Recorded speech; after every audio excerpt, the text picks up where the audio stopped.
Inspiration, education. Ating saloobin, ipakita natin ang sagot sa problema natin. Para sa paligay nyo, para sa paligay nyo, para sa paligay nyo. Magandang Monday morning, everyone! Good morning po sa lahat ng ating mga taga-subaybay ngayon. At syempre, napaka-espesyal ng Lunes ko. Grabe! Talagang hindi Uy, first time natin, ano? Opo.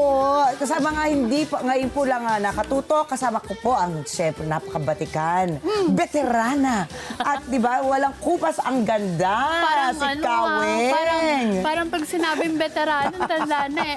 Anyway, good morning, Miss Ricky. Good morning, Kaweng. At sa lahat po ng mga sumusubaybay sa inyong palatuntunan. Syempre, So, di ba? ako muna makakasama mo ngayon. O, di ba? Napakaganda po niya inyong outfit. Umahabol pa rin sa Red na ating... red, oh. Hindi ko alam, Oo. ganito pala kulay. Eto po, kamusta po ang inyong weekend, Kaweng? Siyempre, kapag weekend, family day yan, Family diba? day, So, oo. dapat i-spend natin ang ating mga panahon sa ating mga pamilya. Pero, kaya lang, halong init, ulan. Oo, yun na nga so, eh. medyo nakakatakot din kasi baka mamaya konting maulanan ka, baka magkasakit ka naman. Hindi mo alam kung talagang pumasok na ba yung tag-ulan. Pero sabi po ng Pag-asa, may abangan Uy, nyo. habagat na. Habagat season na. Pero hindi pa tag-ulan. Oo, hindi pa tag-ulan. Pero ito Kaweng, alam mo ba, umabot po. Alam niyo po ba, umabot sa 52 degrees Celsius yung heat index na naranasan natin nung weekend. Uy, oo. Oo, di ba? Sabay biglang bugso ng napakalakas na ulan. Parang kahit Oo. nasa loob ka ng bahay mo, may aircon ka, Oo. ano pa rin Meron yung Ano halumigmig. pa rin, Favorite word. alinsangan pa din, di ba? Oh, yun na nga. So anyway, ito po, syempre, marami po tayong mga tinutukan na balita nitong weekend. And kaya magandang umaga pa rin sa ating mga taga-subaybay sa Radyo Aguilat. 1062, Just 62. Ayan, sa mga And of nanonood po course. sa atin. Sa ating online, sa ating Facebook, at sa ating YouTube channel. Ako, Kaweng, kamusta mo naman yung weekend ko? Or kumusta? Parang parang exciting yung weekend mo. Exciting, hindi naman masyado. Pero hindi, masaya, syempre. Dahil syempre, tama ka, family day, ayan, nagpakabusog lang. Tapos congratulate ko lang, kaibigan din po ng Net25, si Jamila Paz.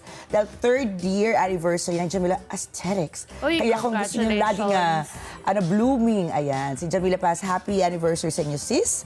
Ayan, so ito po, kaibigan po natin sila, sumasali sa atin sila sa mga events natin. Kaya yun. Ito na po. Meron tayong super panalo news para maumpisahan po natin ang ating linggo at Lunes ng winner na winner. Isipin nyo, Kaweng, ha? Ang experiment na binuo ng mga Filipino students, hindi lang sa classroom or laboratory na subukan. Favorite niyo po ba yan dati nung kayo ay mag-experiment sa laboratory? Doon nung high school, Oo. di ba, may mga, yan, yung mga naghahalo-halo ng mga... Pero Chemical. hindi akin kasi yung science eh. Ay, hindi mo type in science. Hindi siya para sa akin. Pero malay nyo, para sa inyo siya. Sa Hindi. bagay. Ito po kundi sa mismong International Space Station, bumibida po tayo dahil 3 third-year astronomy students mula sa Rizal Technological University ang nagpasikat sa galing ng Pinoy matapos pumapili ang double gyroscope experiment para isagawa sa kalawakan bilang bahagi ng Asian Tri-Zero-G 2025 competition ng Japan Aerospace Exploration Agency o JAXA. Ayan sila, O, di ba, akalain mo, napakagaling, ha? Alam mo, magagaling talaga yung mga estudyanteng Pinoy eh. Iba po, Ang dami no? mga na-interview na tayo before, ng iba-ibang mga competition yung sinalihan nila, nananalo sila. Diba? Sa robotics, sa... Oo. Lalo na ngayon, di ba, at least hindi nagpapahuli ang mga Pinoy students. Ito na, ang hindi nagpahuli, sina Christopher Tumamak, Ryan Andrew Doña at si Rose Ann Cesar. Sila po ay nag-aral ng astrophysics at dito isinagawa nila kung paano kikilos ang dalawang umiikot na gyroscope sa zero-gravity environment.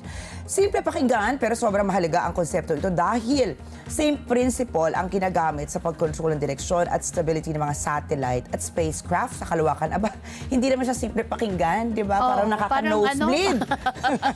Parang ang hirap intindihin. Di ba? Pero ito bagets na bagets pero lumalaban na po. At ito pa, Kaweng, at saka mga friendships natin nakikinig sa atin, mas nakakabilib ang nasa astronaut na si Christopher Williams or yung ayan po yung NASA, National Aeronautics Space Administration, na si Christopher Williams mismo ang nanguna para masubukan ang kanilang eksperimento sa loob ng Kibo module na International Space Station noong March 2026. ang galing. O, di ba, taga NASA pa? Malay mo, one of these days, sila na yung Nandun mga na sila. astronaut ipapadala natin sa buwan. Sa madaling salita po, ang ideyang ito ng mga estudyante Pilipino ay nakatulong sa pagpapaliwanag ng teknolohiyang ginagamit sa mga space mission. Sa 89 na proposals mula sa buong bansa, sila ang isa sa mga napili para katawanin ang Pilipinas sa international competition. Ito nakakabilib talaga. Mula pa noong 2022, sunod-sunod na pong napipili ang mga eksperimento ng Filipino students para maisagawa sa International Space Station. Patunay na world-class talaga ang talento ng kabataang Pinoy pagdating sa science and innovation. Dapat hindi dinidiscourage ng mga parents, halimbawa yung mga anak nila mahilig Butingting. magbutingting. Tama, oo. Talent din yun, di ba? Ay, oo, di ba? Iba, sabi nga, di ba, iba-iba yung talento, depende sa left at sa right brain, di ba? Malay niyo po, creativity naman, di ba? Halimbawa, mahilig magpinta yung anak niyo. Artist naman siya. Artistic naman, o mahilig kumanta. Uy, Balita ko, hindi Kaway, magaling ka nagpapa- kumanta. Ako? Napatawa. Hindi, ano lang naman, may talent, pero hindi kagaya ng mga Ay, naku, sumasali sa competition. Nako, baka mapakinggan natin yan ngayong linggo, Kaway. Pwede ba? Para mas masaya-saya ang Baka ating mamaya mga... mag-entertainment na tayo.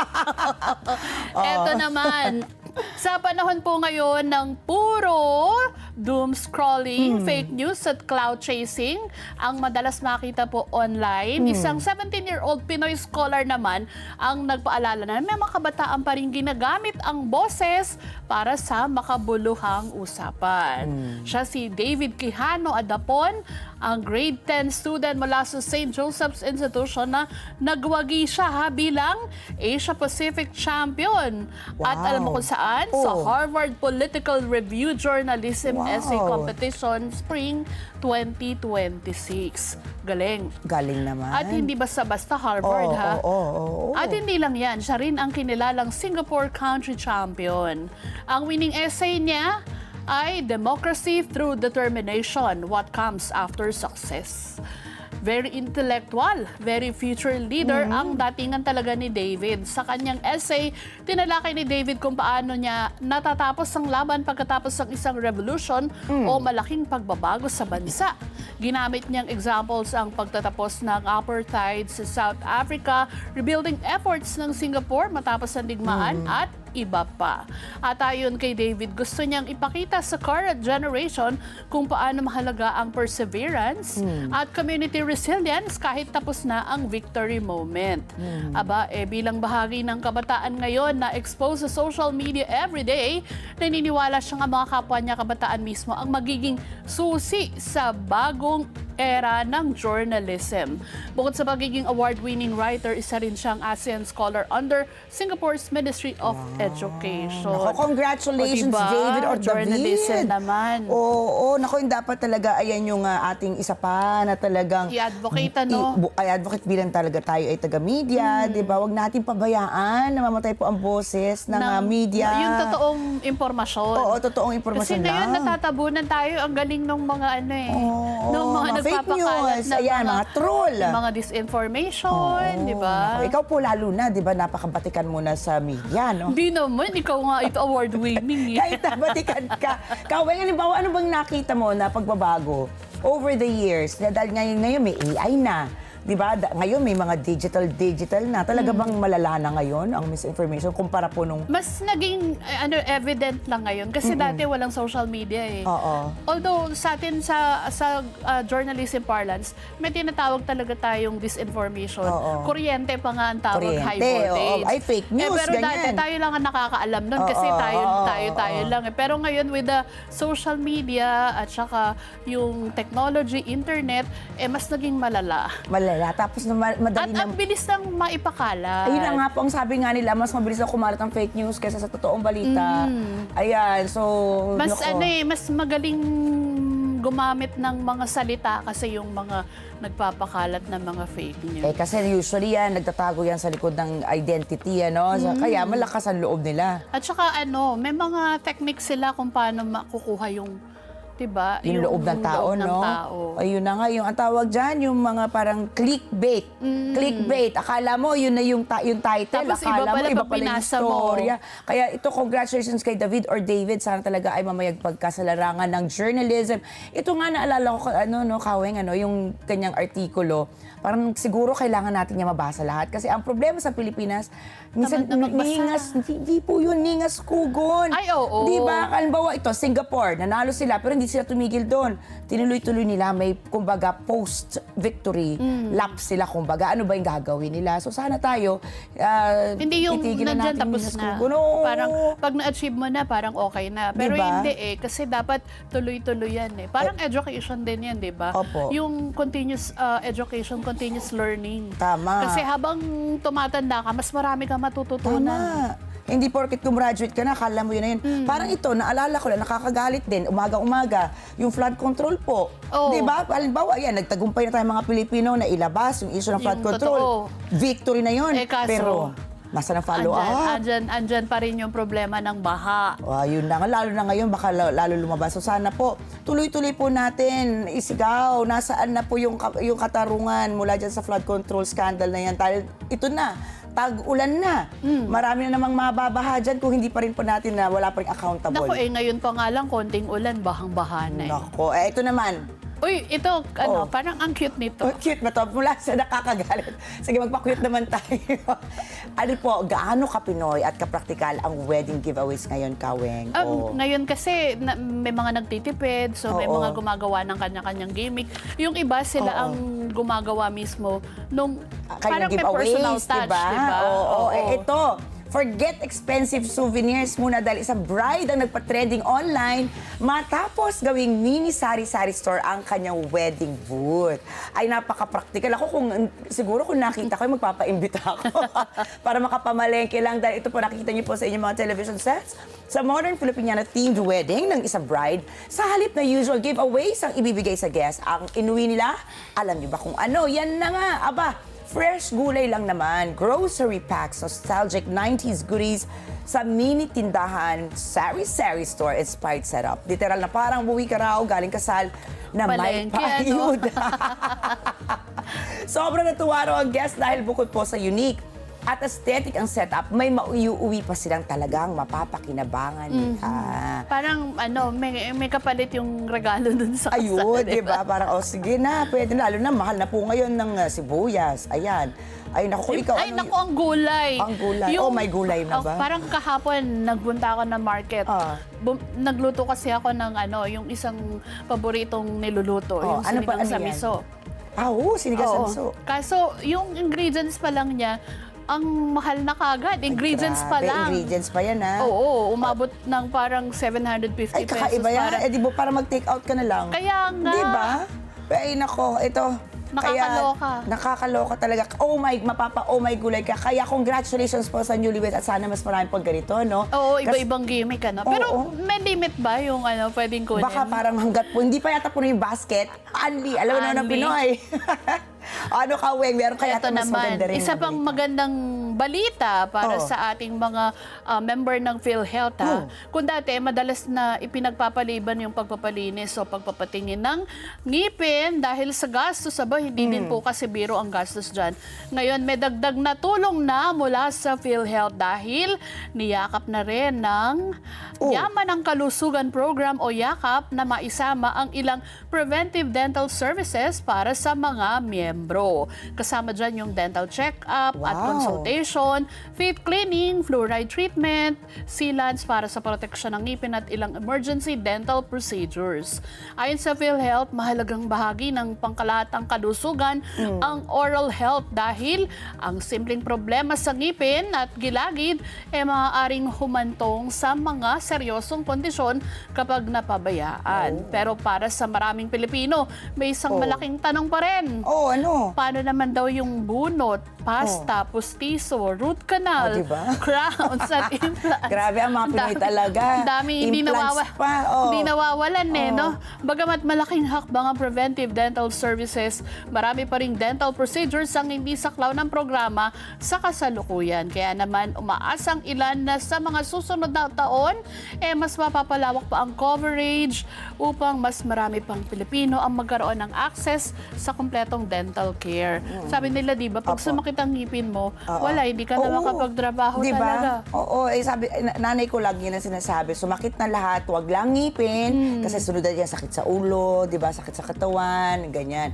Kaya ang number one dyan, sabi rin na mami ko, good morning Mami Lilian, an ounce of prevention is better than a pound of cure. Kaya mag-toothbrush po, magsipilyo Yung mga bata, turuan na, no? Opo. Kasi alam natin, yung mga bata, ang hilig niyan sa mga sweets, Oo. candies. Tama. Oo, lalo na yung mga nag-midnight snack. Ayan. O minsan matutulog na lang. At saka ito pa, halimbawa yung nagpapabigay po ng mga powdered milk sa kanilang mga anak, di ba? Yung mga formula, no? Mga formula, pinapatulog na lang. Hindi. Dapat may linisin na rin po yung ipin. Tsaka Kasi- kahit baby, dapat nililinis pati Yes, yung oo. gums, kahit gums pa Oh, lang. diba? Tandaan niyo po ha, ang sakit po sa ipin, halimbawa may cavity ka, pwede pong dumiretso sa inyong puso. Kaya talagang napakahalaga ng ating oral health care. At ito, marami na po nag-aabang dahil marami na nga nalilito. Ay, kanina maga kasi lakas ang ulan. Malakas ba? Alas 5 daw, ano? Oo, nako. Siguro ako yung naliligo pa noon, kaya di ko naririnig. Akala ko shower lang. Ayun pala, lakas na ng ulan. Pero ito po, sa status po ng ating panahon ngayon, inaasahang lalabas na ng Philippine Area of Responsibility o para ang bagyong Dome ngayong araw. Ayon sa pag-asa, patuloy na kumikilos ang bagyo, pahilaga patungo sa katimugang bahagi ng Japan. Posibleng tuluyan na itong makalabas ng PAR mamayang umaga o hapon. Oo, halipong namataan ang sentro ng Bagyong Dome sa laing 650 kilometers, silangan na Itbayat, Batanes. Taglay nito ang lakas ng hangin na umaabot sa 130 kilometers per hour malapit sa gitna at pagbugsong umaabot sa 160 kilometers per hour. Kumikilos ito pahilagang hilaga, kanluran sabi sa 15 kilometers per hour. Sa kabila po nito, patuloy pa rin pinalalakas ni Domeng ang southwest monsoon o habagat. Noong Sabado nga, opisyal nang idineklara ng pag-asa ang pagsisimula ng panahon ng habagat sa bansa. Ang habagat po ay tumutukoy sa mainit at mamasang hangin na nagmumula sa timog kanluran. Senyales nito ng mas madalas na pag-ulan at pagkulog-pagkidlat sa mga susunod na araw, lalo na sa mga kanlurang lugar ng bansa. Inaasahan na maulap na kalangitan na may kalat-kalat na pag-ulan at pagkulog-pagkidlat dito po sa Metro Manila. Maging dyan sa Central Luzon, Calabarzon, Bicol Region, Mimaropa at Western Visayas dahil sa epekto ng habagat. Samantala, bahagyang pag-ulan at pagkulog-pagkidlat naman ang mararanasan sa natitirang bahagi ng bansa dahil sa mga localized thunderstorms. Inaasahan nga abot sa 33.1 degrees Celsius ang pinakamataas sa temperatura ngayong araw, habang lulubog naman po ang araw mamayang 6:22 ng gabi. Samantala na itala noong Sabado ang Extreme Danger Level Heat Index sa Borongan o Borongan, Eastern Samar na umaabot po sa 52 degrees Celsius. Ito na nga yung kinukwento kanina, di ba? 52? Oo, ito na ang pinakamataas na heat index na naitala Oo nga. sa bansa ngayong taon at kauna-unahang beses na umabot sa ganitong antas. Ano kaya feeling nun dun sa lugar na yun, ano? Grabe. Parang yung 45 degrees parang nilalagnat ka na Lagnat na, Oo, di ba? oo. What more yung 52? Ano yun, parang isinalang ka sa plancha. Para ka nasa loob. Oo, yun. Naku, alam mo yung amoy ng plancha, di ba? Pag napakainit, baka gano'n na yung pakiramdam nila, di ba? Pero summer yan. So marami mga, beach. Oo. So baka naglublob na lang yung ating mga Kaso kababayang mainit. oran. Parang may pinuntahan kami nung Thursday sa Laguna. Oo. Naghugas ng kamay dun sa pinakagripo. Parang Napakainit. pwede nang pangkape yung Pwede ka na mag- tubig. Hindi kasi ganun Tipid kainit kuryente, talaga yung oo. lumabas na tubig dun sa faucet nila. So Grabe. ibig sabihin, talagang matindi ang ang Init talaga, no? Kasi yung mga dumadaan na tubig sa mga tubo at pipes talaga, Kaya- no? Mainit na. Hindi na kailangan ng heater. At least tipid po sa kuryente. Kaso mapapasok ka. Pasok ka naman lagyan ako, di ba? Hindi mo talaga alam kung sa ilalagay sa sarili mo, no? Kung mainit ba o malamig. Kaya ito nga, sabi nga ng pag-asa talaga, extreme weather temperatures tayo ngayon. Kung dati po, di ba, Kaweng, dalawa lang binabantayan natin, it's either El Nino or La Nina. La Nina.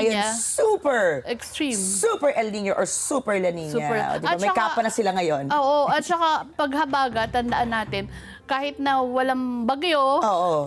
dyan natin na-experience yung mga, natandaan mo nung umapaw yung Manila Bay na yung tubig, Oo. habagat lang din yun eh. Grabe, Yung diba? mga matitinding pagbaha na sinapit ng Metro Manila, Opo. habagat lang Grabe, din yun. di ba? Yun ba yung nangyari nung nakaraang taon? Nung nakikita natin yung flood control scandal, yung mga projects, Isa mga yun, ghost? sa Oo. nagpabunyag. Di ba? Yung mga tinatago-tagong korupsyon sa ilalim ng mga ating mga kalupaan. Ayan, lumutang na. O ikaw, may magandang news ka naman po may ba? good news pa rin po tayo para sa ating mga motorista dahil may asahan po tayong oil price rollback bukas. Estimation po ng ating rollback for June 2, 8 pesos to 9 pesos per Wow. liter sa diesel. Ang laki. At 5 pesos to 6 pesos naman sa gasolina at 9 pesos to 10 pesos sa kerosene. Epekto ito ng mas mababang presyo sa pandaigdigang merkado. At mukhang magandang balita kasi mukhang nagkakasundo na din ang US at ang Iran, di ba? Ayan na nga, di ba? Sabi nga nila, yan daw ay epekto pa rin ng parang gumagandang pag-uusap sa Middle East. Nako, good news yan ha. Kaya yung mga kababayan po natin, mga motorista, kapit lang po. Kung kaya nyo maghintay ng rollback bukas, ayan, kapit lang kayo. Siguro maglagay-lagay Tipid lang kayo na muna. tipid-tipid muna. Tapos pila na lang tayo bukas. Pero at least napakalaking ginawa po niyan, 8 to 9 pesos. Effective sa yan, diesel. 6 o'clock ng O, umaga. ayan na. Alam na natin ka, Andy, kung ano yung pipilahan natin bukas ang aking piloto. O, ito, dahil po Lunes na Lunes, ayan, marami pa rin po tayong pag-uusapang issues ngayon dahil nga ang dami po nangyari itong weekend. Kaya naman sa ating issue number 1, malaki po ang ambag ng mga puno sa ating kalikasan. Ngunit ano ang mangyayari kung ito ay puputulin para sa isang road project? Mariing tinutulan ng ilang environmental groups ang pagputol ng Department of Environment and Natural Resources o DNR sa mga matandang puno sa Quirino Avenue para sa Southern Access Link Expressway o tinatawag pong or tatawagin na SALEX.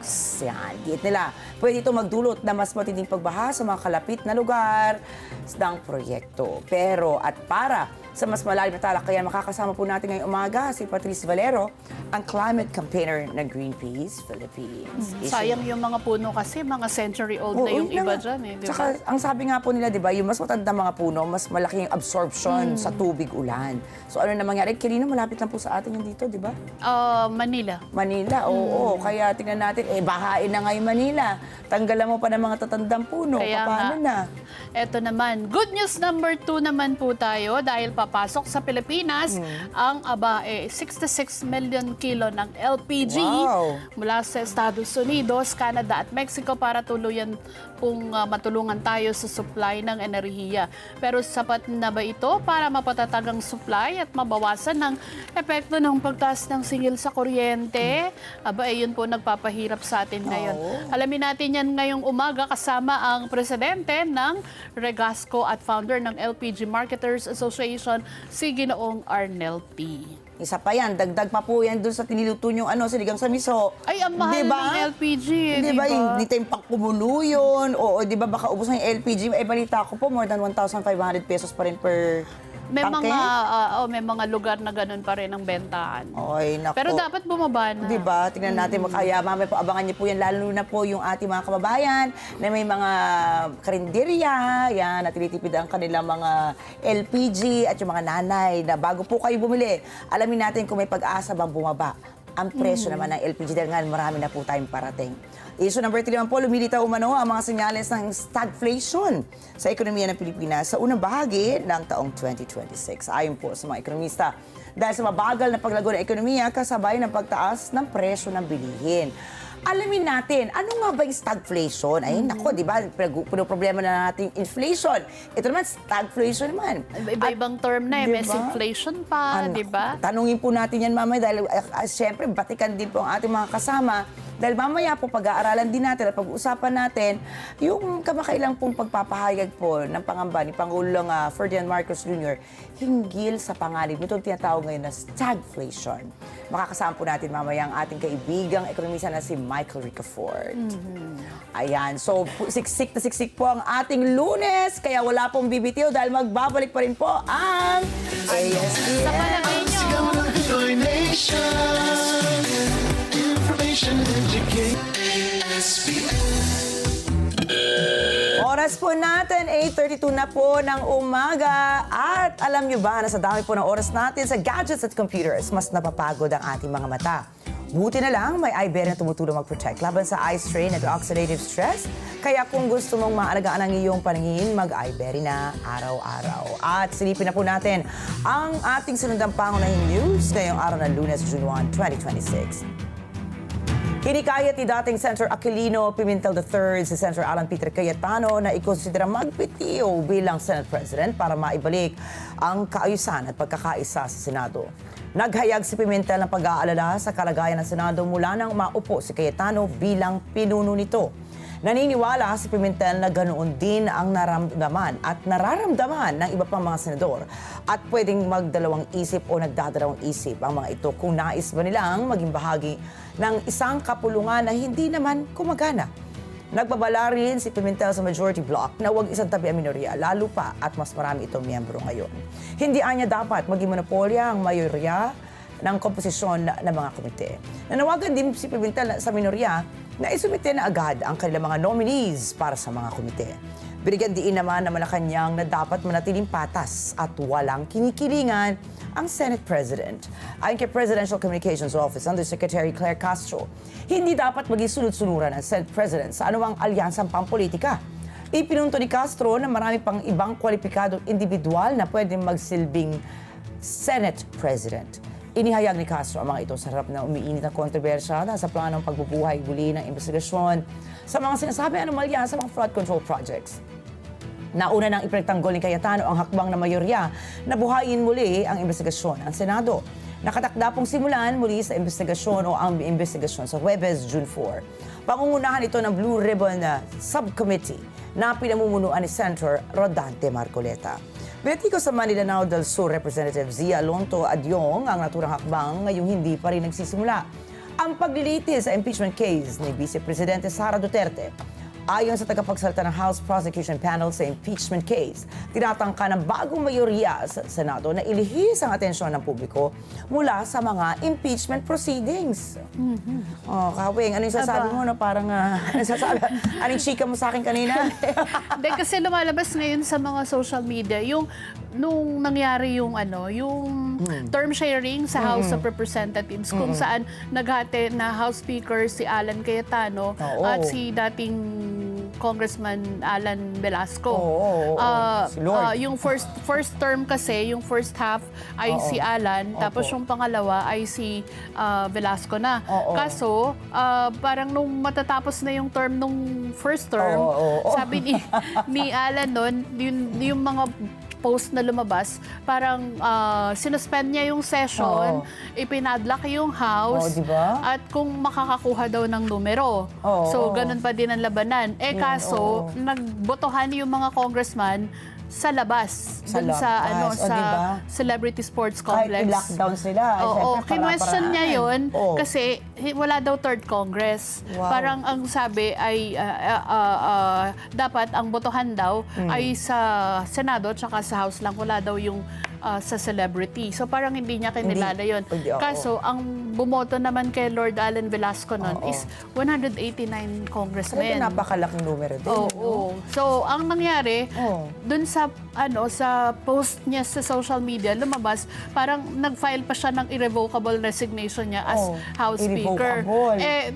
Actually, pinatalsik siya, pero gusto niya palabasin na siya yung umurong. Parang ngayon, ganun yung nangyayari din sa sa Senate. At sabi, mamayang hapon daw sa session, may abangan tayong mangyayari. So ano na naman yun? Parang every week, may ibang nangyayari sa Senado na parang nakatuon na lang ang tao doon. Sa drama sa Senado, no? Kaya na daw ngayon Senate Flix. Senate Flix. Ayan, tsaka ang tawag naman ni Pat P. Good morning, Pat P. Siya ay nanonood sa atin mula hello, Miss Pat. Estados Unidos. Ayan. Good morning, Pat P. Sabi nga ni Pat P. Ang tawag niya dyan, Senate serye. Kasi parang kada linggo na lang, kada araw nga, parang may inaabang ang kabanata. Tinalo pa natin yung Netflix. Kaya may, ano po yun? Senate Flix na tayo ngayon. Ay nako, samantala naman po. Eto, sa iba pang balita, naninindigan naman si Senate President Alan Peter Cayetano na hindi niya hahayaang mailihis ang Senado mula din sa pagtalakay sa mga pambansang isyong dahil sa usapin tungkol sa bilang ng mga miyembro. Tinutukoy ni Cayetano ang manipis na kalamangan ng mayorya laban sa minorya ng ni Senate Minority Leader Tito Soto. Ayon kay Cayetano, kabilang sa mahalagang bilang o datos na mas dapat pagtuunan ng pansin ay yung inflation rate, ang produksyon ng mga magsasaka, ang bilang ng mga tumitigil sa pag-aaral, bilang ng mga teenager na nabubuntis, at bilang ng mga kaso ng Acquired Immune Deficiency Syndrome o AIDS. Ayon pa sa kanya, dapat makatuon ang Senado sa krisis ng ekonomiya at sa epekto nito sa kalidad ng buhay ng mga karaniwang Pilipino. Sa isang privilege speech noong May 18, hinikayat ni Cayetano ang kanyang mga kasamahan na magtakda ng malinaw na mga prioridad at tukuyin ang mga programang maaaring pagbabago sa direksyon ng bansa. Samantala, hanggang ngayon na lang ang deadline para magsumite si Vice President Sara Duterte ng kanyang tugon sa articles of impeachment laban sa kanya. Ayon kay Senate Secretary Jose Luis Montales, maaaring isumite ni Duterte ang kanyang tugon ng personal o sa pamamagitan ng kanyang legal counsel o kahit electronic mail. Maaari niya itong gawin simula kanina pong alas 8 ng umaga hanggang mamayang alas 7 ng gabi. Matapos isumite ni VP Sara ang kanyang komento, bibigyan ang prosekusyon ng 5 araw para magsumite naman ng kanilang tugon dito. Kaugnay nito, nagpapatupad ngayon ng mas mahigpit na seguridad sa Senado. Nagtalaga na rin ang Office of Senate Secretary ng lugar kung saan maaring magsagawa ng press briefing si VP Sara o ang mga miyembro ng kanyang legal team. So yan pa pala yung isang aabangan natin ngayong araw na ito. Naku, numbers, di ba, Kaweng? Ang turo sa atin ng tayo ay nasa paaralan pa, magkaiba talaga ang Senado, ibang ano siya, it's an independent body. Pero ngayon, kung numbers ang pinag-uusapan, ang daming tatanong, ano pa po yung mangyayari sa impeachment? Is it really a legal process since we're talking about numbers? Or political math na lang talaga siya? Political pa rin Diba? kasi talaga siya in the Political end. math na lang, parang nakakalungkot din. Kasi di ba, yan na nga po yung tamang, kumbaga, avenue at platform para maisiwalat po yung totoo. Diba? Wala naman tayong kinikilingan dyan, gusto na natin yung totoo. Pero kung numero po yung pagtutuunan ng pansin, ang mga kababayan natin, nagtatanong na.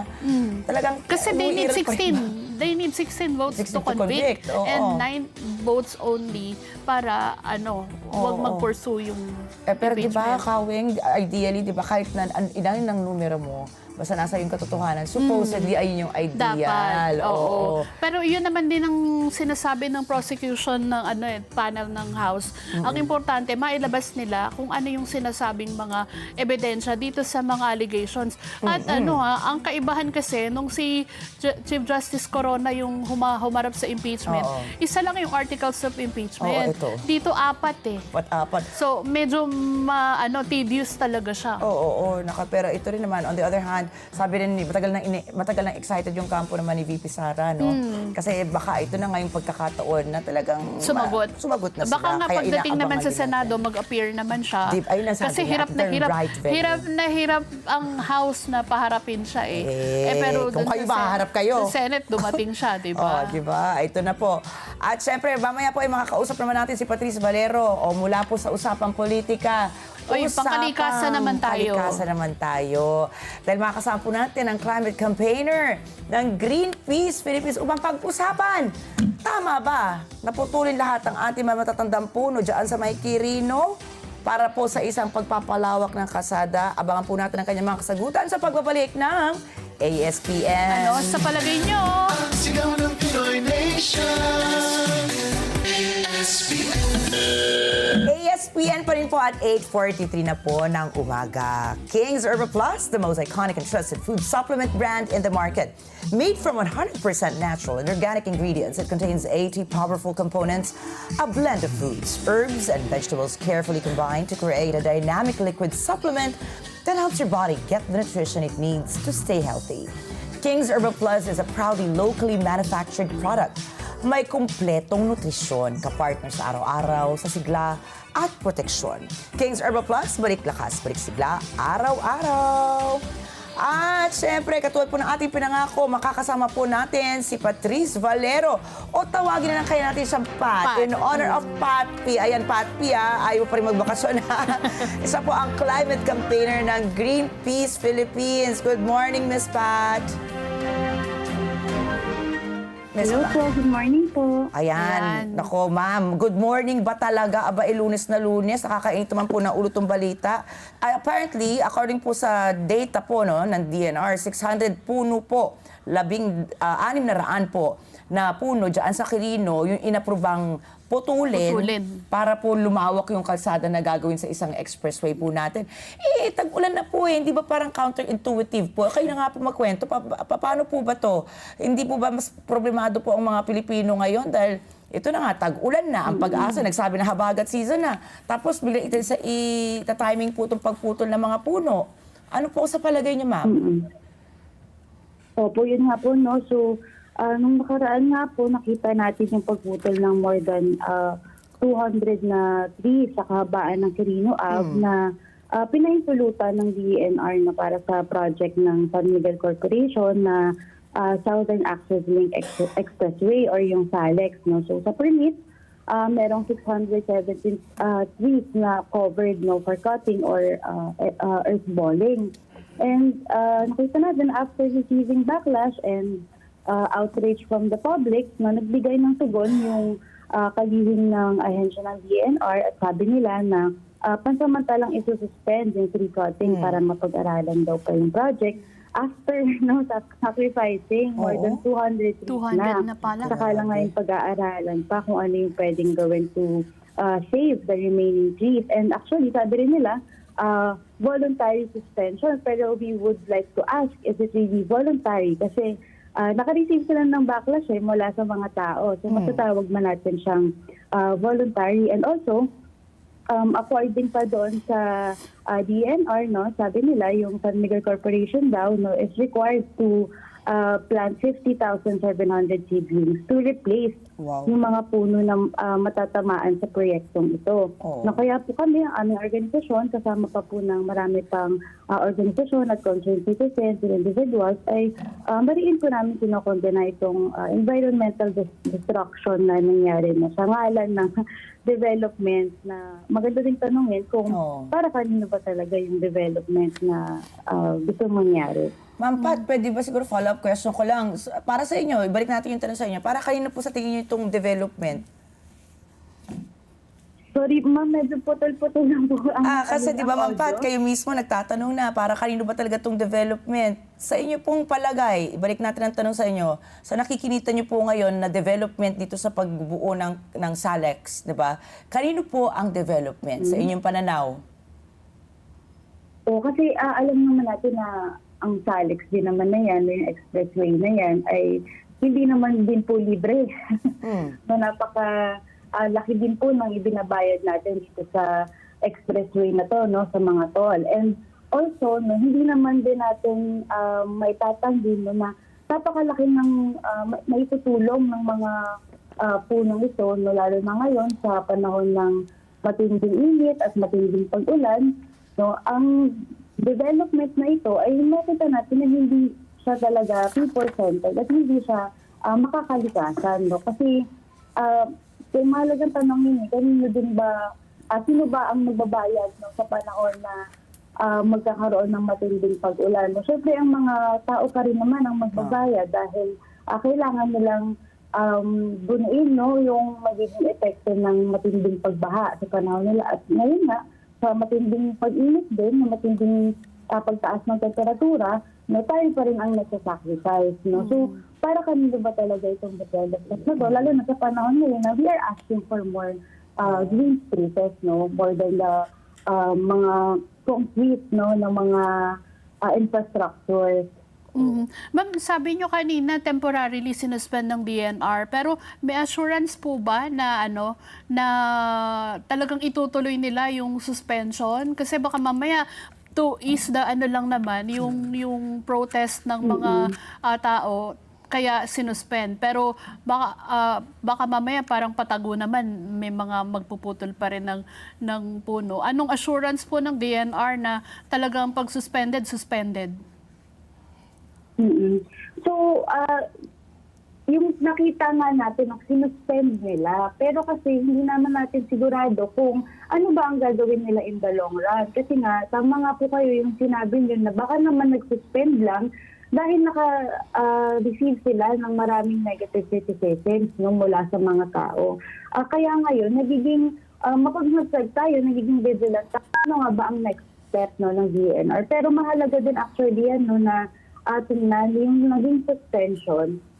Isa siyang win or isa siyang victory or panalo no, mula sa ating mga concerned citizens, concerned environmental groups. No, dahil matapos na makita na may mga nagprotesta, maraming negative impact, no, at tayo ay tumindig no, para sa kalikasan, nakita natin na merong magagawa talaga no, kapag tayo ay nag-voice out ng ating mga concerns. So itong pag-suspend na ito, ay tinitingnan din natin siya as victory for us. No? Pero it doesn't stop there. No? Kaya kailangan pa rin natin maging vigilant kasi we are not really certain kung ano ang gagawin ng DENR. Lalo na ngayon, no, na understandable na yung concern ng mga tao regarding sa mga steps na iti-take ng DENR. Kasi nga, in the first place, pinahintulutan nila itong mga project na to na nag-cause ng environmental destruction. Ma'am, ang lagi po kasing contention is yung economic benefits doon sa laging parating nga environmental damage.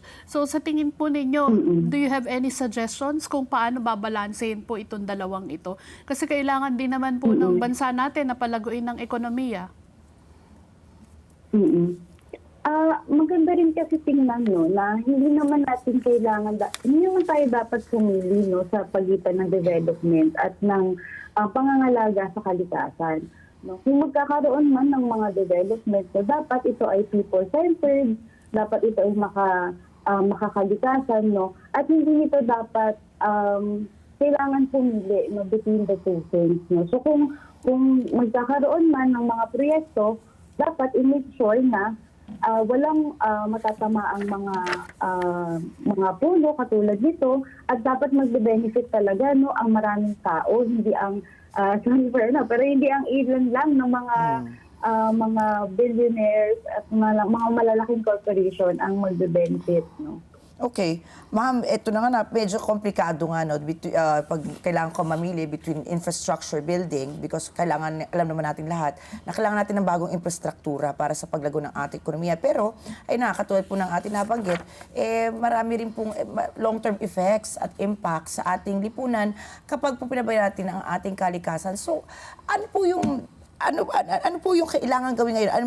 Meron po ba tayong long-term na, kumbaga, pagtugon, sustainable, gawin natin sustainable po, hindi lang long-term, sustainable development plan ang gobyerno sa pagpapaluwag po ng trapiko? Because, sinilip ko rin kahawing, may datos pala sa international studies, na yung bago mga kalsada, ironically nagli-lead yan sa induced traffic. So dati, walang traffic doon, nakaka-attract ka pa ng traffic. Diba? So, parang hindi mo na rin maintindihan no, kung talaga bang para sa ating mga kababayan, diba? Pero ang sabi nga, kaya po ito binuo, itong SALEX, ay para mabawasan ang traffic. Mapabilis daw. Mapabilis. Biyahe. Biyahe. Kasi alam naman natin, milyon-milyon na nawawala sa ating ekonomiya dahil sa traffic. So, ano po yung magandang, kumbaga, ay middle ground, kumbaga, kompromiso, kumbaga, na para maging sustainable naman po itong pagpapaluwag sa ating trafiko? Yun naman regarding naman sa sana dyan, dapat sana meron tayong maayos na public mass transportation. No? Yung public mass transportation natin kanina ngayon ay accessible sa mga tao, kung maaari ay kayang gamitin or affordable no, para sa atin. At hindi natin din sana gusto na madagdagan paano ang mga sasakyan. Dahil kung meron namang maayos na mass transportation dito sa atin, hindi din naman pipiliin ng mga tao na magdagdag pa ng sasakyan. No? Kasi ang nakikita natin ngayon, no, napakahirap para sa mga pasahero no, na sumakay. No? Even makikita natin napakarami na po ng mga pasahero na nag-iintay palagi na sa mga kalsada. And also, yung ating mga trains, no, for example, itong MRT na ginagawa dito sa Commonwealth, matagal na, napakatagal bago itong mag-work. No? So, dapat sana meron tayong maayos na public mass transportation. Yun nga, meron nga po mga ginagawa pero hanggang ngayon hindi pa rin umaano. Anong sabi natin kanina, Kaweng? Ningas Kugon, nakakalungkot na meron pa rin tayong kulturang Ningas Kugon dito sa Pilipinas. Maraming mga proposed na mga proyekto. Pero hanggang doon lang hindi yung kumbaga hindi kayang i-sustain ba. Ma'am Patrice, ma'am, para lang sa kabatiran ng ating mga taga-subaybay po, anong klase na mga puno na po ba yung naputol? At gaano nakakatulong ito sanahan, itong mga punong ito? Sabi nga, para sa mga issue natin kapag may mga kalamidad. So yung isa sa mga malalaking puno nga na kanilang pinutol, na yun yung isa sa mga nag-circulate din sa media na yung para 50-year-old tree na nara na siya, no? Wow.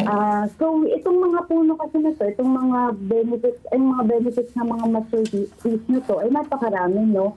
So una-una, nagsiserve to as a canopy shade na nagbibigay siya ng lilim sa mga pedestrians, sa mga vendors, maging doon sa mga motorists natin na dumadaan doon sa area. Nag-act din to as natural na carbon sink. It absorbs carbon, no, to lessen yung heat. And yung mga leaves ng mga dahon nito, they also serve as filters. And sa panahon naman ng matinding pag-uulan, matinding pagbaha, no, it also acts as flood control, no? And meron din siyang actually effect doon sa social and cultural na aspect. So it also holds memories. No? Napakatagal na po ng mga puno na nandyan. They have been there for decades. And they have also witnessed history. And it is also a public space where people gather. Na napakarami ng memories din na binigay noong mga puno na ito, lalo na doon sa mga dumadaan na business area. And also, kaya marami din mga nalungkot regarding dito. Kasi, for example, yung mga estudyante na dumadaan doon, sabi nila, no, they look forward, no, going there kasi alam nilang mapuno, napaka maganda yung itsura or yung feels ng environment, no. So, napakarami sana ng benefits ng mga mature trees na ito. Hindi ba pwedeng yung i-uproot na lang siya tapos ililipat sa i-relocate lang siya sa lugar na malapit din doon na hindi tatamaan ng I was gonna ask nga kasi kung ginagawa po nila yan sa Baguio, tandaan nyo, di ba, nagkaroon ng relocation yung mga puno nung nagtayo sila ng mall doon, di ba? Bakit hindi ginawa dito? Kaya ba? So, ayun nga, di ba, ang actually requirements kasi ng DENR, no, ay for every one tree na puputulin or i-earthball, na kailangan mag-provide ng 100 na seedlings. And also, yung developer ay required din to maintain yung seedlings na yun for a minimum of 3 years. So, nung nakaraan nga, nakita natin na meron silang mga in-earthball or mga nilipat ng mga puno, no. Kaso kasi we need to ask mag-supervise ba ang mga puno na ito, no? Lalo na kung ang mag-maintain yan ay ang San Miguel Corporation, then how are we so sure, no, na mag-supervise sila? No, it shows how we see yun ng mga puno natin ngayon na para bang mayroon tayong control sa buhay nila. No? And we are so certain and we are so sure, no, na mag-survive itong mga seedlings na pang-replace nila, no? Hindi naman din po natin yun masisigurado din, no? Lalo na ngayon kung sila ang mag-maintain, we are not really certain about that. Ako, Mampat, kailangan yung bantayan dahil nga kung di tayo nagkakamali, may 400 trees pa to go. To legally, that they were allowed to legally cut in the name of SALEX. No? Ito po naging panauhin po natin dati, Kaweng, tsaka Miss Pat, ang bagong DNR Secretary na si Mitch Cuna. And nung tayo naman ay nakapanayam na po natin siya, bukas po siya sa mga hinainga, lalo na siguro ng ating mga climate fighters, mga no? advocates. Mga advocates po natin, mga ating mga climate change fighters, ating environmentalists. Kung sa po ay nakikinig, which I think nakikinig po siya ngayon, ano po yung mensahe natin sa DNR? Sorry po, ma'am, paulit po. Ano po ang mensahe natin sa bagong kalihim po ng Department of Environment and Natural Resources na si Mitch Cuna, dahil po nung huli nakapanayan po natin siya, ay bukas po siya sa mga hinaing po ng ating mga kababayan na lalo na yung lumalaban po para sa ating kalikasan? Siyempre na para sana sa kalihim ng DENR na we really call on for the agency to release all the documents para sa project na ito. And to be transparent kung paano napahintulutan yung nangyaring tree cutting, ilabas nila yung environmental impact assessment, no, yung naging process, yung nilalaman ng mga permits, no, and also syempre ang very important dun is also for the agency to do its mandate, no, na protektahan ng ating kalikasan at kapaligiran at i-prioritize ang mga tao at hindi ang iilan lang ng mga bilyonaryo at korporasyon. No. Yun sana, people, put the people first, no, in the environment. Okay, Yan. naku, Thank you so much po, Miss Pat. Oo, maraming salamat po. At asahan po namin na maging kayo po ang maging watchdog po nating mga Pilipino. No? Dahil Yes, imagine maraming na salamat. 400 trees pa po kawing ang pwede nilang putulin legally, Oo nga. supposedly. Usually, nung bata pa ako, dumadaan kami dyan sa area ng Quirino Ross Boulevard. Oo. Nakakatawa kasi ang lalaki ng mga puno eh. Pero pagka nawala na talaga, Nakakalungkot nakakalungkot. talaga yan. Imagine mo, nandito na sila sa ating mundo at daigdig. Nauna pa sila dito sa atin, Oo. tapos walang pakundangan lang natin silang papatayin. Di ba bawal mo nga sakta ng puno? Ay, bawal, di ba? Sa Amerika nga, may tree huggers pa, yung yakapin mo yung puno. Tama, di ba, Miss Patty? Oo. Kaya sana talaga, kaya mabuhay po kayo at sana po ay patuloy kayong maging watchdog naming mga Pilipino para po sa ating kalikasan. Salamat po, Miss Pat. Yes, po. Maraming salamat po, Ms. Regan. Ayan, Thank you, ma'am. Thank you. Ayan. At syempre, nako, nakakalungkot ano. Tsaka ano kasi, di ba, yun nga, pagka-campaign period, bawal ka magkabit ng ano Bawal sa nga, puno. diba? At tsaka yung itatanim ng developer, hindi mo sigurado gaano pa katagal bago, di ba, ano po, maitayo yun. Kung nasa around 10 to 20 years O, kaya bago nga. mapalitan yung isa. Eh, hindi pa ganun kalaki yan, di ba? At saka tandaan ko nung sa science class ko nung sa biology, I think grade 3 yata po ako ng kawig. Di ba, yung pag naputol ang puno, may mga rings yan. Oo. And every ring symbolizes po kung ilang taon na yan. Kung ilang taon And na. supposedly, Ay, yung nakita natin na mga oo, naputol ang dami na. Nara pa, di Nara ba? pa yun. Saan napunta ang Nara? Mahal din ang Nara tree, ha? Kaya nga. Ay, nako. Anyway, Baka mamaya... pinagkakitaan na din. Malamang sa di ba? Bakit nila ilipat? Yun nga Diba? pwede Nakakalungkot. naman na i-uproot mo siya, tapos Oo. itatanim mo siya dun sa isang area na Baka po ginawa ng bangko. yung mga yung mga Nara driftwood, tree, o mga lamesa. Anyway, mamaya po makakausap po natin si Arnel T. Ito, usapan naman po tayo ng LPG. Dahil nga sabi nila, bumaba na daw yung presyo at saka parating na yung mga supplies. supply natin galing Amerika, Estados Unidos at saka Canada. Mexico. No? Kaya abangan niyo po kung tayo po ay magkakaroon ng pagbaba, rollback po sa presyo ng LPG. Pero bago yan, hindi ko nakalimutan, join me. Alas 9:02 na po ng umaga at magbabalik pa rin ang ASPN. Ano sa palagay nyo? Ang sigaw ng Pinoy Nation. ASPN pa rin po, and time check natin, it's now 9:04 in the morning. And a season of sharing and connection ka-flash. This month, let's celebrate the simple joy of sending packages wherever you may be in the Philippines. From heartfelt parcels to important deliveries for loved ones, Flash Express is here to support every shipment. Enjoy shipping that's easier and more affordable with Flash Express. Oras po natin, 9:05 ng umaga. At mamaya po ay makakausap na po natin. Ito, usapang lutuan naman tayo. Ngayon na, nandito Ngayon na siya. nasa Oh. linya na natin. Tignan natin kung may good news po ba ang Regasco President at LPG Marketers Founder. Walang iba ito po, this is Sir Arnel T. Magandang umaga po, Sir Arnel. Magandang umaga at sa inyo pong mga tagapakinig. Ito po, bago yung ating during our commercial break, kami po nagdedebatehan dito kung magkano na isang Magkano tangke. na ba ang isang tangke ng LPG? Kasi ang huling balita ko po, 1.6. Ayun pala, bumaba na sa Nag-1-2 na. nag-1.2. May, Pero magkano na po ba talaga? may pag-asa, may good news po ba kayo ngayon sa amin? Well, ang magandang balita naman po ay mula po noong 3 months ago, nung nagkaroon ng conflict sa Middle East, na talagang sumipa pataas ang presyo. Umabot talaga ng 1.6 yan, ang ating 11 kilogram cylinder. But as of today, nasa range of 1.2, 1.3, mga ganun na lang po ang presyo dito sa Luzon.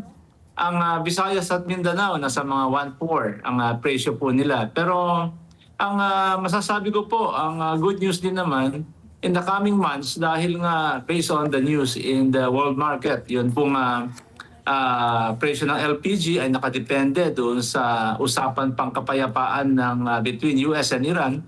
At ang pinaka-basis lang naman para talagang bumaba na ito sa dating level, ay yun pong pagbubukas ng Strait of Hormuz. At yun po yung inaabangan po naming lahat.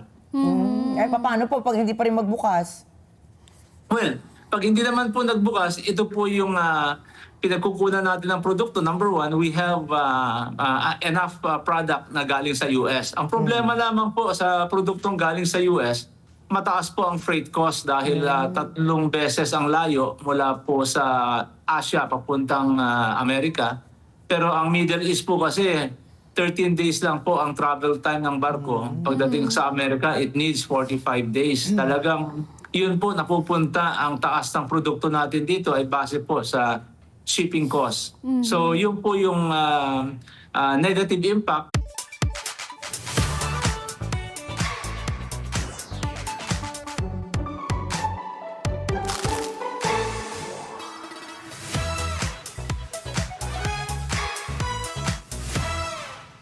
Tama po. At magandang balita rin po, dumating na po kahapon yun pong Oo, in-import dumating ng na. PNOC. Yun hong in-import po ng Department of Energy.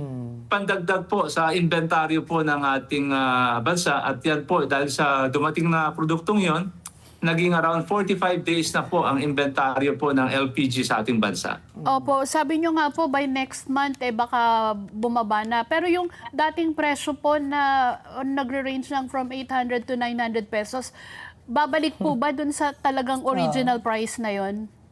Well, ang masamang balita, hindi po babalik ngayong taon na to hanggat hindi po nagbubukas ang Strait of Hormuz. Okay. Ang yan po ang katotohanan naman diyan. At ang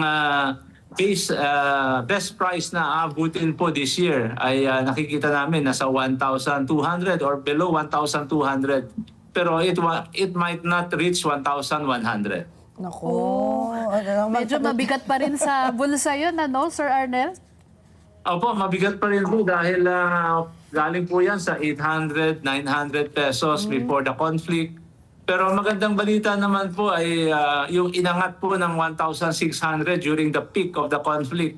Wala na po yung presyo ngayon. Nasa 1,200 to 1,300 na lang po tayo ngayon.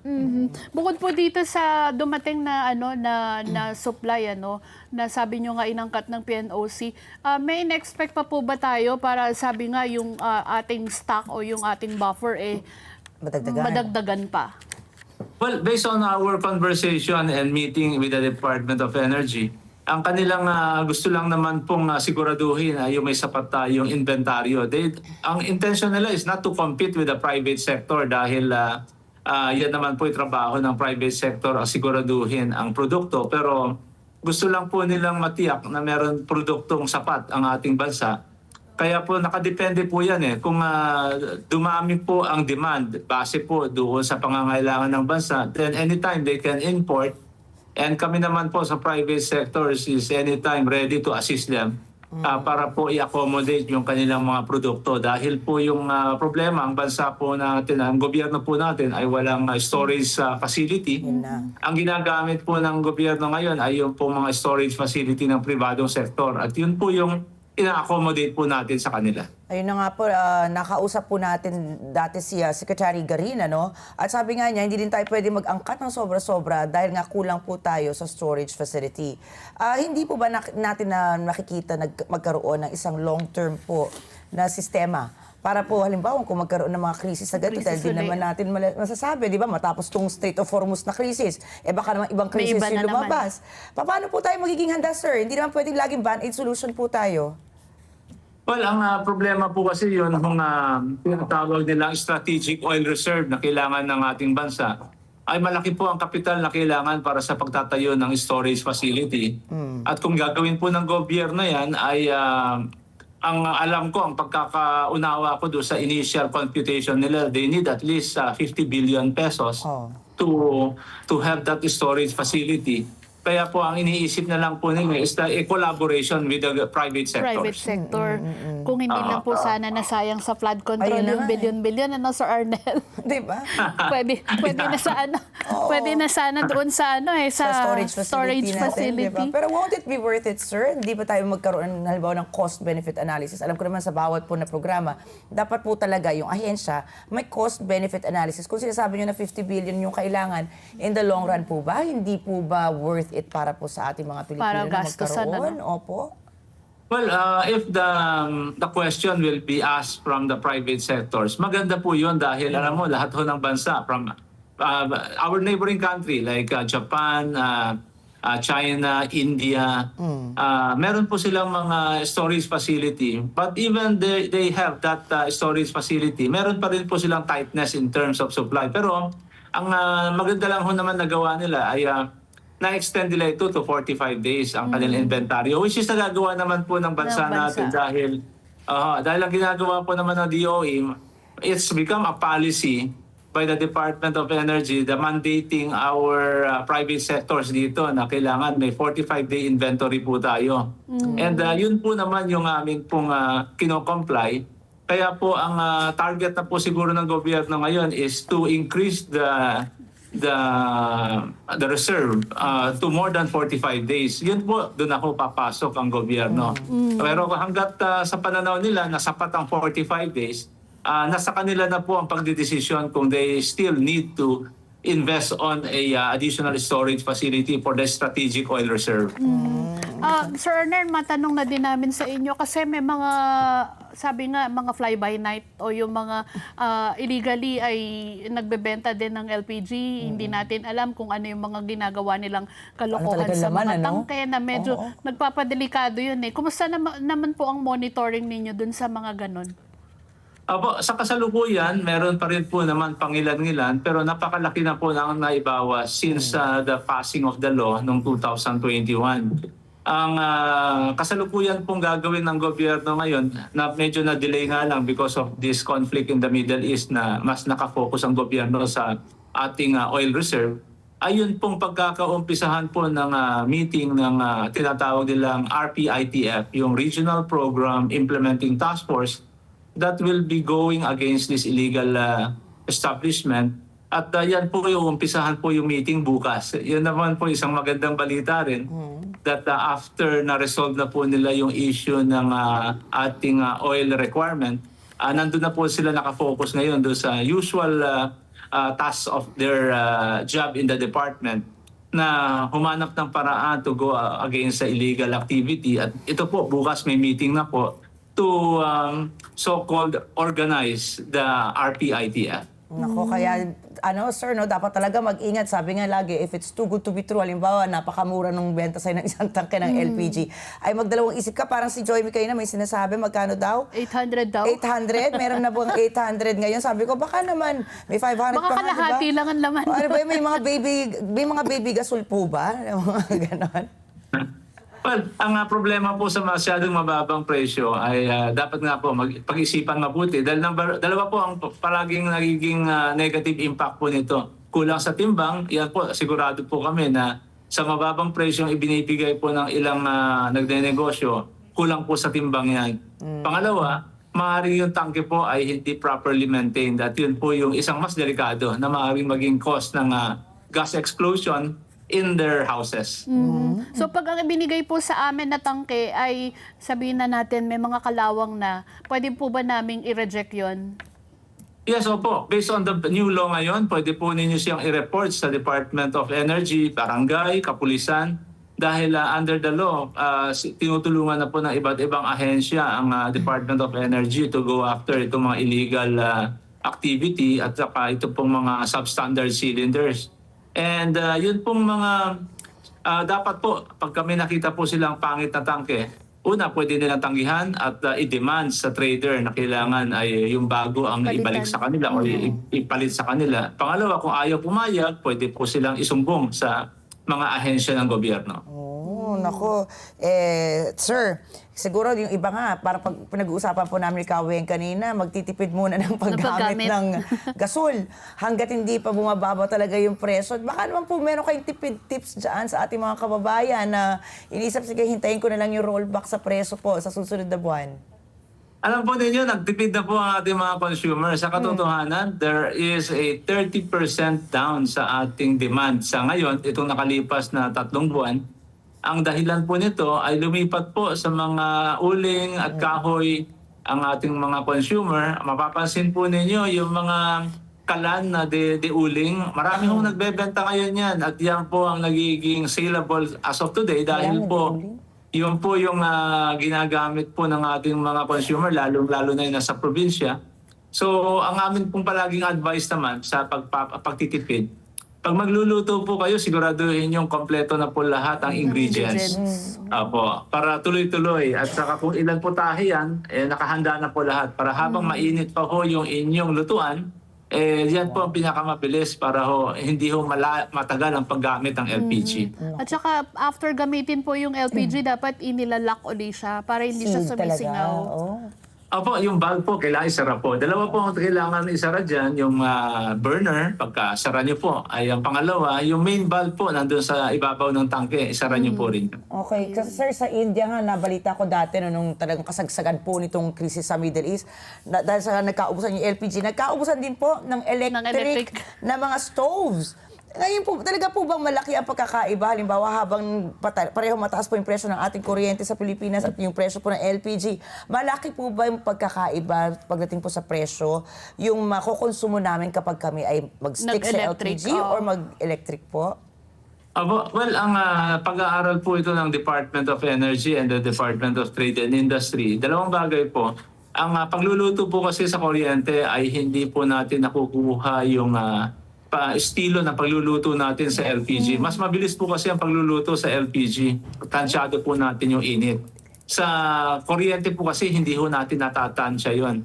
Pagka pinahina natin ang kuryente, maaring yung buong kalan po na yung ating lutuan, hindi lahat equally ang pagkakamainit nung ating lutuan. Kaya yun po yung nagiging reason kung bakit ang ating mga consumer prefer to use LPG. Ngayon, when it comes to the price difference naman po, wala naman pong pagkakaiba ang presyong magagasta pagdating po sa kuryente at LPG. Pareho lamang po siya.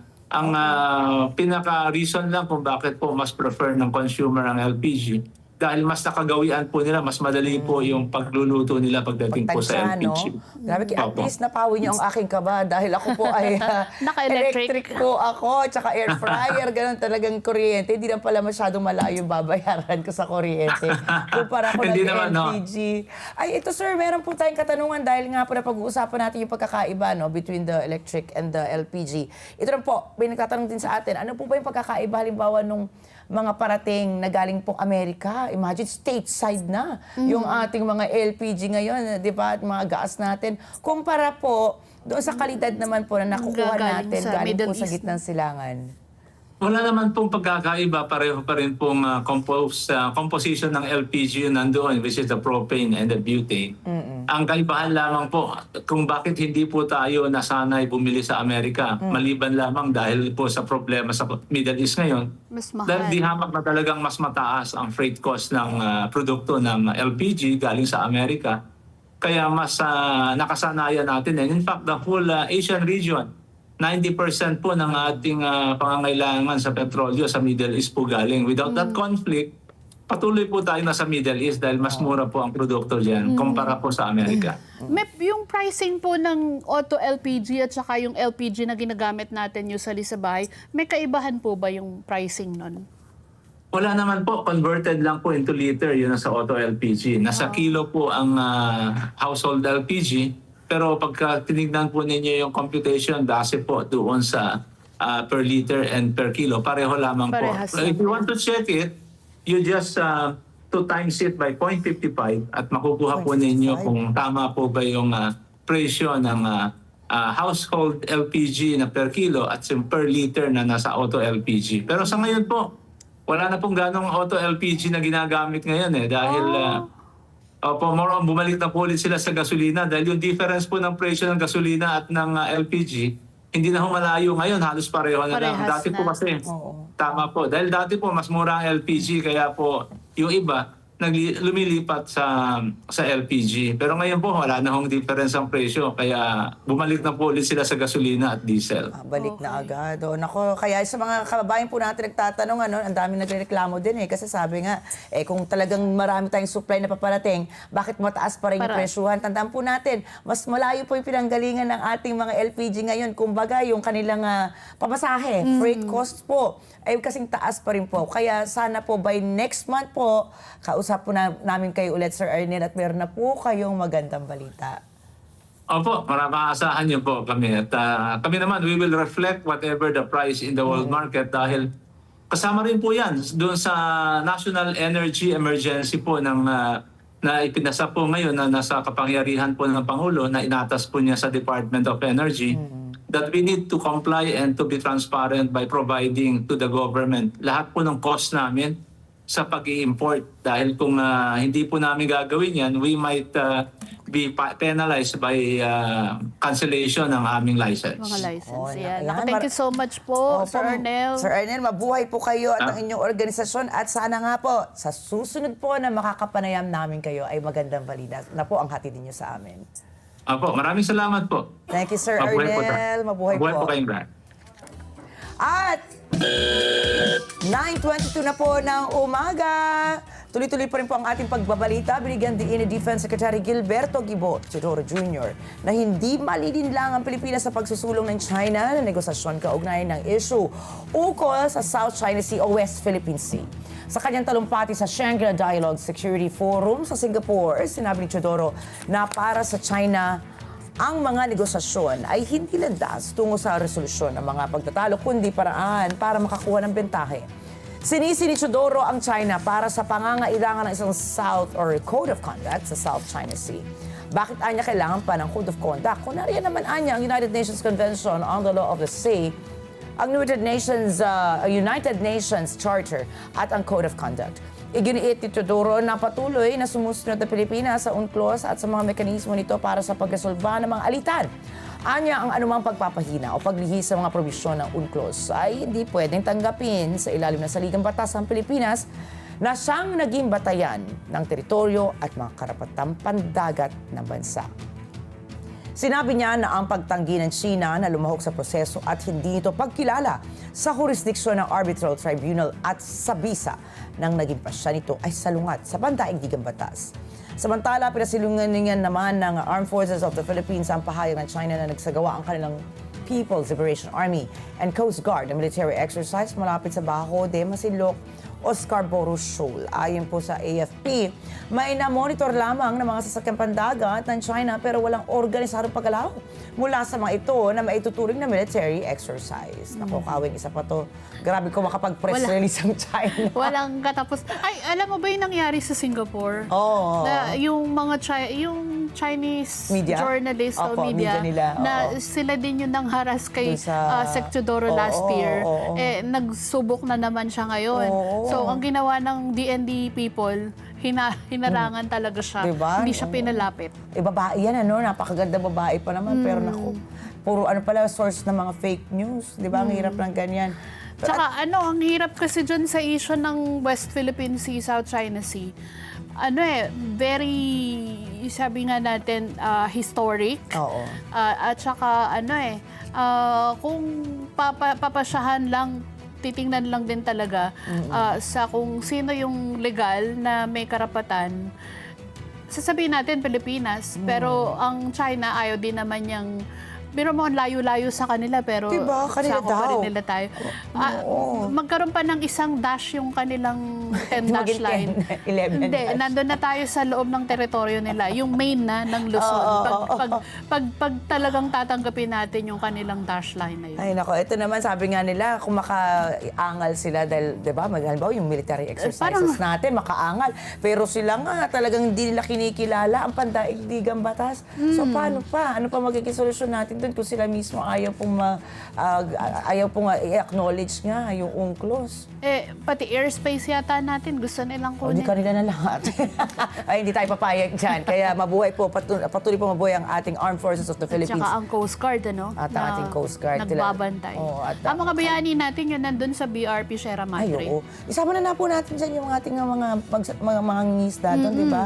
Dahil talaga matatapang po nilang kanilang pinaninindigan na Pero pwede kahit na sila hinaharang, doon. binobomba sila ng tubig, Oo. talagang ina-assert pa din nila yung karapatan At nila. kahit po pipitsugin yung mga bangka natin minsan doon, may nakita nga ako dati, Kaweng, yung mangingisda sa Pilipino, matanda na, senior citizen na. Tapos hindi na magmaganda yung kanyang bangka, pero talaga winamagay niya ang watawat ng Ng Pilipinas. So sana po patuloy naman naig ang pagiging ating mga nationalistic.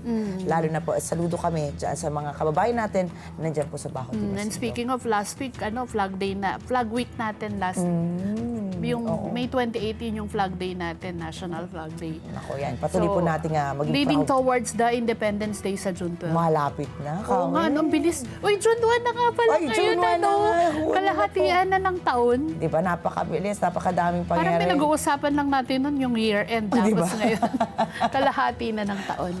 At tuloy-tuloy pa rin po ang balita, Kaweng. Hindi kayat ni Senator Panfilo Lacson ng National Bureau of Investigation na huwag nang ipatawag ang asawa ni Senator Ronald Bato de la Rosa para matukoy ang kinaroroonan nito. Ayon kay Lacson, hindi profesional ang naturang hakbang at tinawag pa itong pangkigipit sa asawa ni De La Rosa at isang trabahong tamad. Sinabi ito ni Lacson matapos sabihin ni NBI Director Melvin Matibag na maglalabas ang NBI ng mga sabina para kay Nancy De La Rosa at iba pang mga individual na nakaugnayan ng hinahanap na senador. Tumugon naman si Matibag sa pahayag ni Lacson. Anya, hindi daw nila tatanungin ang asawa ni De La Rosa tungkol sa kinaroroonan ng senador. Bakit naman kaya? Tatanungin lang daw anya ito tungkol sa isang text message na ipinadala umano kay Senate President Alan Cayetano nung umalis ang senador mula sa Senado. Ayon kay Matibag, nais silang matukoy kung ginamit ba ang insidente ng pagpapaputok o yung barilan sa Senado para makaalis ng Senado si De La Rosa at iimbestigahan din ng Senado ang naging papel ni Senate Sergeant at Arms Mau Aplasca. Malinaw anya na si Aplasca ang nagsimula ng pagpapaputok ng baril. Ayon kay Matibag, nais silang matukoy kung sino ang nag-utos naman kay Aplasca. Hindi matapos-tapos yung saga na yan ng barilan. Nako, balita nga po talaga naghigpit na ng seguridad ngayon dyan sa Senado. Kung dati kailangan mo lang ng by appointment ka sa mga senador, ngayon po mas may extra layer na po ng proteksyon at seguridad. Lalo na ngayong araw pong ito. Dahil nga, di ba, inaasa pong sasagot si Vice Presidente Vice Sara. President. So, I think mas paiitingin pa po yung seguridad ngayon sa loob ng Senado. Kaya hindi yata ako pwede magbisita ngayon sa Nung nagko-cover ako ng Senate, mahigpit na talaga kasi may mga detailed na Marines talaga doon eh. Sila yung nagsasala ng mga pumapasok eh. Oo, kaya asahan po natin ibig sabihin, mamaya. mas Oo. doble pa yan ngayon. Ang kasama po natin, if I'm not mistaken po, si Eden Santos at saka si Mar Gabriel. Si Mar Gabriel. So sana po ay magkaroon tayo ng mga updates throughout the day, ukol po sa mga kaganapan dyan sa Senado. Pero mabalik po ako dito sa inyong binalita, no? Medyo pangit po sa optics eh. Oo. Di ba? Kasi alam naman po natin, ang NBI, may mandato po sila. Pero, di ba, kung Pumuna. galing na po sa isang dating law enforcer, si Senator Ping Lacson, na hindi tama pumupuna, na oo. i-shortcut po sa pamilya kung hindi talaga maayos ang proseso ng investigasyon, parang magtataka rin po yung mga tao no? Kung ano Tsaka po parang talaga yung ano na dapat yun, gawin. parang may panggigipit na kapag gano'n. Political pressure na po, ano? May pressure. Tsaka, ano ba naman sinabi niya, kasi inamin daw nung asawa na nag-escape. Nag-escape. May text message Sinong pa siya, di ba? nagpatakas? Parang yun ang Oo. gusto nilang malaman. Common sense naman, Miss Ricky. Ikaw ba sasabihin mo yun para ikapahamak ng asawa mo? Ay, Diba? oo. Ako talagang abangan natin. Yan pa. Baka Meron pa. nakakalimot na ng common sense yung ilan dun sa mga nasa pamahalaan natin. Ayun na nga Parang ito na nga kung meron pong Blue Ribbon Committee at may subcommittee. May subcommittee ito, pa. Ito po, yung storya ng Senate serye natin. Meron pang Senate serye. Para may... Pag natuloy yung hearing sa Huwebes, Oo. Ibig sabihin, bantayan na naman yan. Nako. Kasi sino yung mga ipapatawag? Oo, At saka oo. sino yung mga bago? Nako. Kung yung hindi ba pinatawag noong nakaraan, mag-appear na Mapapatawag ngayon. Naku, yung cast of characters pa natin. Ay, parami Correct. ng parami. Naku, samantala. Naku, ito, bago po natin talagang busisiin yung mangyayari mamaya dyan sa Senado, magbalitang international news po muna tayo. Dahil pinababago na po ni US President Donald Trump ang panukalang kasunduan sa Iran matapos sa niyang makipagpulong sa kanya mga advisors. At dahil dito napalawig ang negosasyon ng isa pang linggo. Hindi pa malinaw kung ano ang mga hinging pagbabago ni Trump. Pero ayon sa mga opisyal, iginiit ito ang mas malakas na lingwahe. Kaugnay ng mga pangako ng Iran, kaugnay ng mga nuclear material nito at sa pagbubukas muli ng Strait of Hormuz. Naghayag din umano si Trump ng agam-agam ukol sa tulong pinansyal na pwedeng ibigay sa Iran. Kinumpirma naman ni Iranian Foreign Minister Abbas Araghchi na nagpapatuloy ang palitan ng mensahe sa pagitan ng Estados Unidos at Iran, pero wala pa umanong katiyakan hanggat walang naisa sa pinal na kasunduan. Sinabi naman ni Iranian Parliament Speaker Mohammad Bagher Ghalibaf na walang maaprobahang kasunduan na sa Estados Unidos hanggat hindi natitiyak ang mga karapatan ng Iranians. Ang maganda dyan, kahit pa paano, na-extend yung pag-uusap. Oo. Ibig sabihin, yung ceasefire, nagdediretso pa rin. Ayun, na may pag-asa pa na talaga magkaroon ng kasunduan. nakakadaan na ba ang mga barko? Ay, Yun ang isa pang kailangan natin dapat i-check yan. resolve. Pero ang supposedly, dapat wala tayong problema dyan, Kaweng, dahil ang Pilipinas supposedly meron yung free Meron, pass, di ba? oo, free Pero gaano pass. ba karaming barko natin na dumadaan? Tanong ko nga, may barko pala tayo. Ay, meron ba? Nanggagaling. Kaya siguro may free pass tayo kasi wala naman tayong Hindi, barko. pero kapag ka daw, parang papunta ng Pilipinas, yung kargamento, Yung- papayagan. Ay, naku, ayan po. Ang dami natin kailangang abangan, hindi lang dito sa Pilipinas, kundi sa ating daigdig. At mamaya naman po, aabangan natin. Ito, makakasama po natin, usapang ekonomiya naman po tayo. Dahil, bukod sa inflation, Kaweng, alam mo ba may bago na namang term? Oo, Stagflation. stagflation. Ano ba itong stagflation na to? Mamaya po, makakausap natin ang ating kaibigang ekonomista. Wala iba kundi si Michael Ricafort sa pagbabalik pa rin po ng ASPN. Ano sa palagay nyo? Ang sigaw ng Pinoy Nation. ASPN. Oras po natin, it's now 9:35 in the morning at makakasama na po natin ang ating kaibigang ekonomista. Walang iba po ako si Sir Michael Ricafort upang pag-usapan naman po natin ngayon ang tinatawag na stagflation. Good morning, Sir Mike. Ay, magandang umaga po sa inyong lahat at sa inyong mga taga-subaybay po. Nice to be back po. Ayan. Good morning po. Good morning, sir. And nice to have you back. Pero hindi po natin alam kung nice po yung topic natin dahil ito na nga po, problemado na nga po Problema tayo no, sa sa inflation. ekonomiya. Tapos meron pa bagong term. Ano po ba itong stagflation na ito? Pwede po bang pakipaliwanag? Opo, yung stagflation po, ay ang ibig ko sabihin yan, yung economic growth, malapit sa zero, kundi negative, nagko-contract yung ekonomiya, and at the same time, mataas yung inflation o yung presyo ng bilihin. So, masamang kombinasyon yun kasi, yun, economic growth, imagine niyo malapit-lapit sa zero. Yung huli po 2.8, technically we're not yet in stagflation. Wala pa naman po, pero nandoon po yung risk kasi kung malapit-lapit na po sa zero yung economic growth natin, meron po mga industries na vulnerable. Yung mga medyo may hina na industries to start with, mga negosyo, mararamdaman na po nila yon yung paghina ng benta, paghina ng kita, tapos mataas pa yung presyo na binabayaran nila. Kasi siyempre, importante rin na dapat may pricing power na tinatawag yung mga negosyo. Pwede sila magtaas ng presyo ng bilihin na hindi apektado yung demand nila kasi hindi po lahat ng negosyo at industriya ay pinagpala na ganyan. No?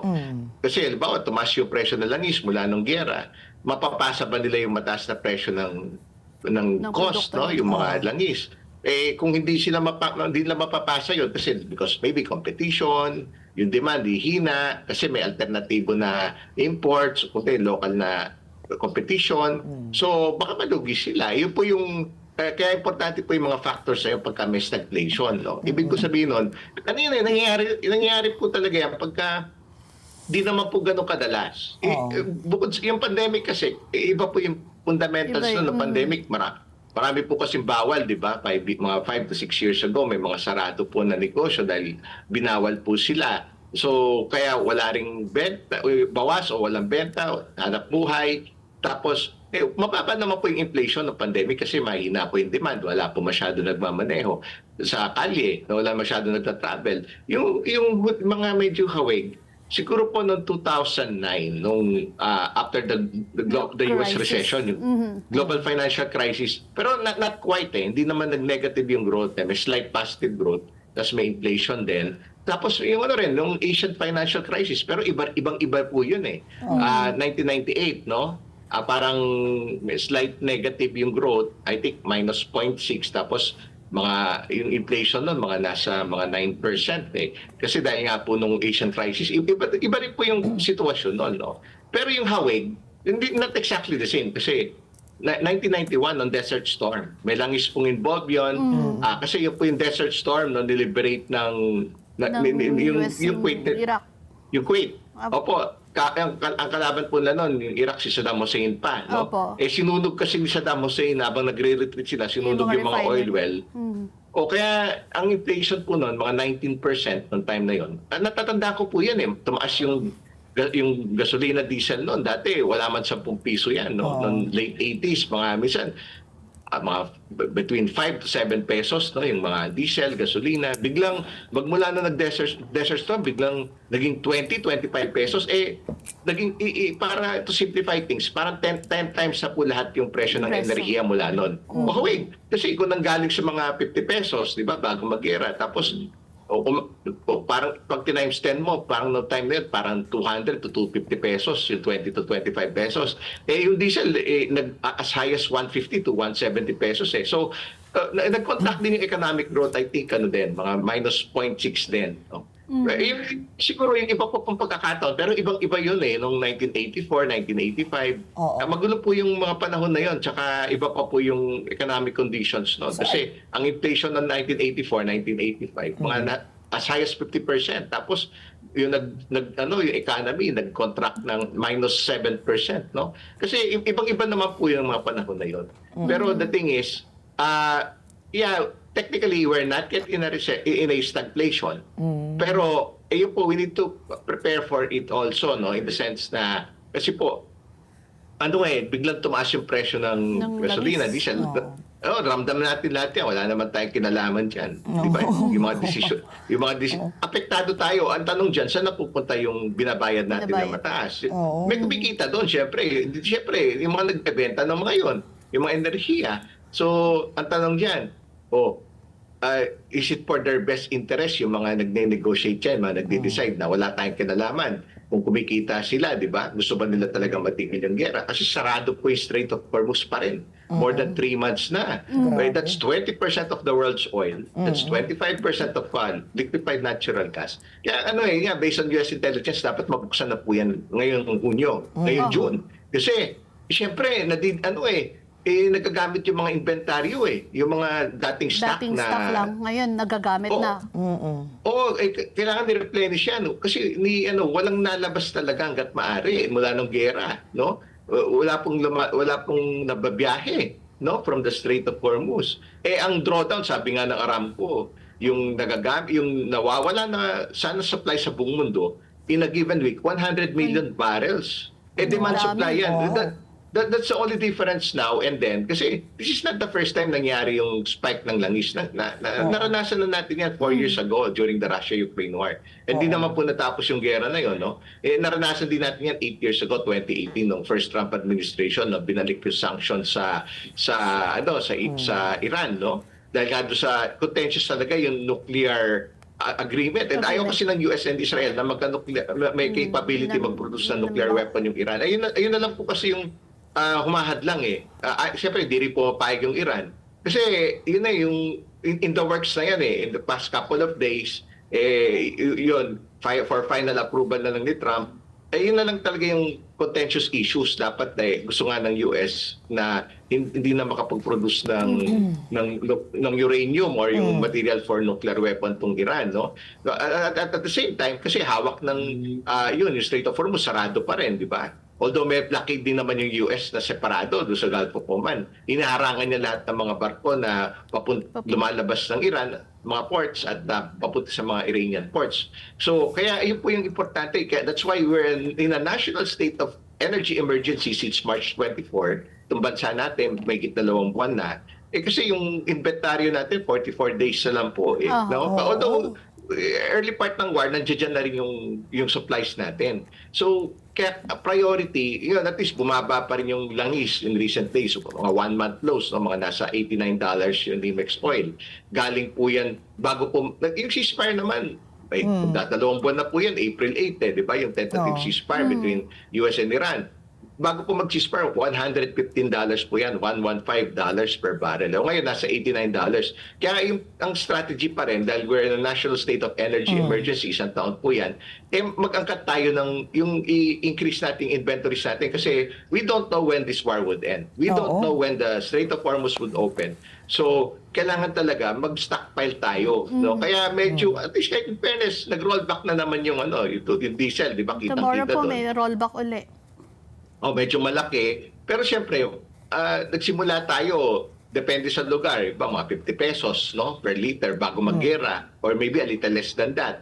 O nag-spike yan. Ngayon, siguro mga karamihan, 80 pesos to 90 pesos per liter, depende sa lokasyon. Meron din naman mga below 80 pesos sa gasolina at sa diesel. Pero ang pinanggalingan, at least magkatahawig na sila, ang pinanggalingan po niyan, 150, 170, about 2 months ago, di ba? Kaya, kaya yun po, yung inflation medyo mataas dahil po sa epekto ng langis yan. Parang template po yan pagka tumataas yung presyo ng langis sa world market 4 years ago, 8 years ago, pasa-pasa po yan. Pamasahe, sweldo, yung mga presyo ng bilihin, yung mga binabiyahe, yung mga pagkain, kasi galing yan sa mga lalayong probinsya, binabiyahe yan. Gumagamit yan ng diesel, no? Tapos yung mga bangka, fishing vessels, nasa cost structure din nila, naglalayag sila sa, di ba, nagpapalaot sila. So, gumagamit din yan ng mga crudo, no? Kaya, napapasa po sa bilihin natin, no? Parang matik na yan. Eventually, yung second round, tapos magkaka-El Nino pa, no? Kaya nga, we need to prepare, Kasi El Nino, starting itong month na to, hanggang early 2027. Kulang yung rain. Hindi lang po dito yan. Pati sa India, sa Indochina, sa Thailand. Apektado. Last time we saw this was June 2023 to June 2024. Kaya, ayun, maaaring tumaas din yung food prices. Below average yung ulan, yung rainfall, yung ani, bawas. Mataas pa yung fertilizer. Gawa nga po na sarado yung Strait of Hormuz. Kasi liquefied natural gas, raw material po yan ng fertilizer. No? Kaya tumaas din po yung fertilizer. Opo, go ahead pa. Sir Mike, kasi mismong si Pangulong Marcos po ang medyo may pangamba na mauwi tayo sa stagflation. Ano po yung sabihin nga natin, yung possibility na talagang mauwi po tayo dito sa ganitong sitwasyon at ano yung pwedeng gawing solusyon po ng gobyerno? Well, ngayon naman, kasi may template na rin yung ating otoridad. No? Learning from the lesson, similar parameters like 4 years ago, 8 years ago. Tulad yan, meron targeted subsidies, di ba, sa mga drivers, sa PUV, public utility vehicle drivers. Meron din targeted subsidies sa mga magsasaka, no, para hindi na ipasa yung una sa transport sector, hindi na mapasa yung mataas na pamasahe. Temporarily, no, every 3 months yun, subject to review. Merong mga service contracts bukod doon sa 5,000 na ayuda, di ba? Para yung hindi muna, yun, temporarily, hindi muna tinaas yung presyo ng pamasahe. Na-maintain muna sa 13 pesos at sa service contract may subsidy na 10 pesos. Tapos binabayaran yung iba-ibang transportation mode between 30 pesos to 100 pesos per kilometer. No? But those are only good for 3 months. Temporary. Para hindi tumaas yung pamasahe. By July, subject to review po yan Tapos, at least in fairness, bumaba na rin yung world oil price. Below For 100 now. For now. Yes. Fragile po yung ceasefire Yung sitwasyon, fragile So, yung bukod po doon sa, yung mga natawag po doon non-monetary measures. Siyempre yan, yung napakiusapan yung maraming industriya at negosyo, no? For 2 months, hindi muna sila nagtaas until May 10, pero tapos na po yun, no? So, maaring mag-reflect na yung mga price increases in view of the realities, no? Yun po yung mga non-monetary measures na tinatawag, di ba? Tapos yan, yung kung kailangan mag-angkat, mag-import na temporarily kasi may ASF do sa port, no?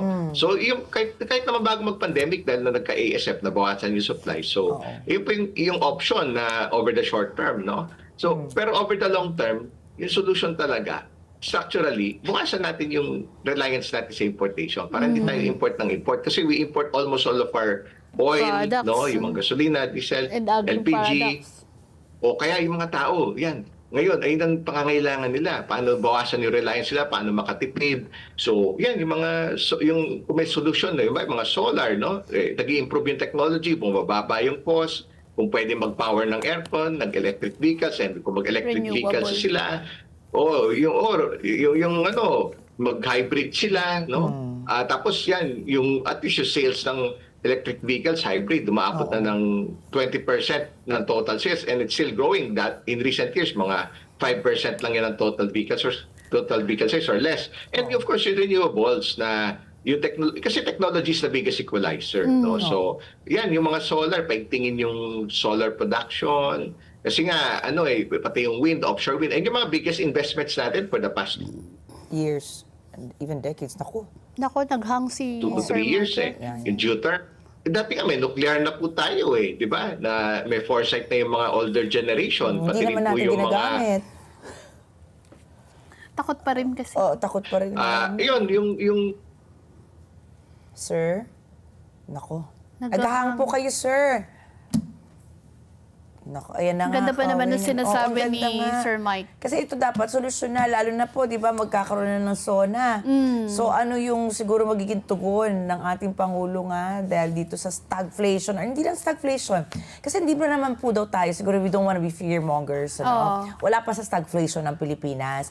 Pero malapit-lapit na kasi 3% na lang po yata ang ating GDP Ng ngayon GDP. kumpara po sa 6 to 7% na nakasanayan natin noong Ang laki ng nakalipas dekada. ng ibinaba ng ekonomiya natin dahil dito sa krisis na pinagdadaanan. Pero tanda natin, hindi na naman po tayo yung dumaraan dyan, di ba? Gusto ko sana itanong kay Sir Mike kung ano po sa ating sino po sa ating mga kapitbahay dito sa ASEAN, yung dumaraan din, similar Oo. situation with Nandyan us. ulit si Sir Mike. Ayan, nakabalik na po sa ating linya si Sir Mike. Sir Mike. Ayaw po, yun po. So, yan, yung mga, kasi Middle East, realistically, medyo yung Asia talaga dependent din sa Middle East, sa supply yung nadaan sa Strait of Hormuz. So, kasama rin po yan, yung i-diversify natin yung sources natin. Yun. Kasi that's 20% of the world's crude oil and about 25% of liquefied natural gas. Meron naman po sa ibang sources outside of the Middle East. Halimbawa, nabili na tayo ng LPG rin in recent weeks sa US, no? and Canada. Mexico, Marami pati po silang... Mexico. Mexico. Kaya nga po nakikinabang din yung US dahil record high yung export sila ng mga jet fuel. At yung export sila lumalakas kasi sila yung fallback ng napakaraming bansa Kasi the US is one of the biggest energy mga oil producers in the world, no? Ay, naku, pali Venezuela. Oo. Yun po. So, i-harness yun. Kahit sa Africa, Nigeria, sa Europe, di ba? Marami namang oil producers doon, di ba? Sa Northern Europe, no? So, it's really diversifying. Ito sa mga karatig bansa natin. Sakto, nag-ASEAN last month, di ba? Pinag-usapan din po yan. Siyempre, although yung iba, naangkat din, pero marami po silang Ibang source. stockpile. Marami silang stockpile. Yung mga refineries dito, nakuha tayo minsan sa Japan. Tapos yung bali-balita recently, kumuha din daw tayo sa Iran, no? Russia. Siyempre, Russia yan, inalaw for another 30 days, no? Nabili rin tayo sa Russia. Kaya, yan, kung lahat ng pwedeng kasi inalaw din ng US, nakita niya rin yung pangangailangan dahil sarado yung Strait of Hormuz. So, inalaw for another 30 days yung mga sanctioned na langis na galing sa Russia. Sige, pwede mo nang bumili lahat doon. Nakabili na nga yung Pilipinas doon for the past 1 to 2 months, di ba? So, yun, it's really diversifying the sources. That's a short-term solution, yes. Yes. And yung mga karatig bansa, kasi may mga refinery, may mga stocks din sila dito. Ngayon, kung old stock siya, kikita din naman sila. Masaya din naman yung mga sellers, no? Opo. So, it's really, kasi ayaw naman natin umabot sa punto na mabuhusan tayo at irasyon yan. No? Parang noong early 1970s, no? Meron naman siguro, pero mahal. No? Kaya importante talaga i-ensure natin yung steady supply. Kaya nga, nandito tayo sa state of national emergency para to prioritize all of those. Continuous yung hedging, kumbaga, as a matter of prudence. At least bumaba yung world oil price. Sige, walang nangkuha habang medyo bumaba yung presyo mula nung nagka-6. So, since April 8. So, yun po talaga yung mga ways to well, at least kayo yung inflationary pressures na babawasan. Dahil, okay, paano bumaba na below 100 yung world oil price. Pero mataas pa rin po. Ayun yung realidad. At sticky yung inflation po na pwede mag-average yan ng 6 to 7% yung inflation this year. Yun nga yung Kasi- projection for June daw po eh. ay, yung June, mga near 8%. No? Kasi from 7.2% noong April, kasi magkaka-El Nino pa at makakadagdag yun Kasi Mas yung world mataas rice pa ba price, yun? Naku, Sir umakit Mike. na po to 10-month highs yung world rice prices. So, pasapasa po uli yan. No? Rice is 9% of inflation. Pagbawas yung rainfall, bawas yung, syempre, kulang ang ulan, bawas yung production, bawas yung ani ng pagkain, tapos mataas pa yung fertilizer. So, may pagtaas sa presyo ng mga pagkain. Heavyweight po yan sa inflation. That's why we need to prepare for all of those. Nako, Sir Mike, nakakatakot nga. Pero sabi nga natin, ayaw naman natin maging fearmongers. Ayaw natin mag-seek ng pangamba. Na wala pa naman pala tayo sa stagflation, which is good news. Pero ito po, dahil nga po, siguro last question for the day po, sir. Marami po nakikinig sa ating negosyante, no? Nako, yung iba kinakabahan. Paano nga kung matuloy tayo sa stagflation? Ano po yung pwedeng gawin? Halimbawa po ako isang ordinaryong negosyante, maliit na negosyante lang naman. Meron po bang paraan para po halimbawa dumating man ito, ako ay handa po? Siguro maigsi lang po, sir. Cost cut po kasi yung cost cutting mode kasi bumilis yung presyo ng langis, no? Yung ibang presyo ng bilihin, pasa-pasa, no? Yung inflation.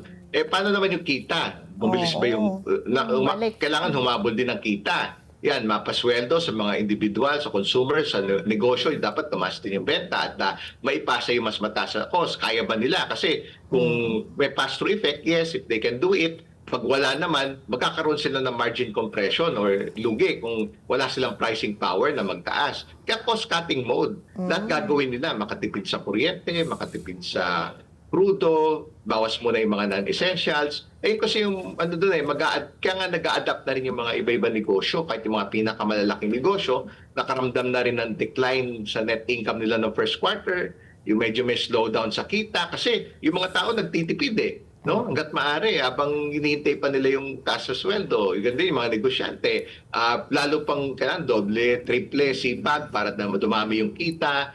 Tapos siyempre magko-cost cut muna for the meantime para ma-survive natin to lahat, no? So kaya yun po yung napagdaanan na natin to in the past. So meron ng previous episodes, may pain, yes, dahil kailangan magtipid. Minsan yung iba, siyempre yung mga mas mahina na negosyo, magbabawas din yan unfortunately, yung iba kung kailangan magbawas ng trabaho, magbawas din ng ibang cost, yung Cost cutting talaga, no, sir?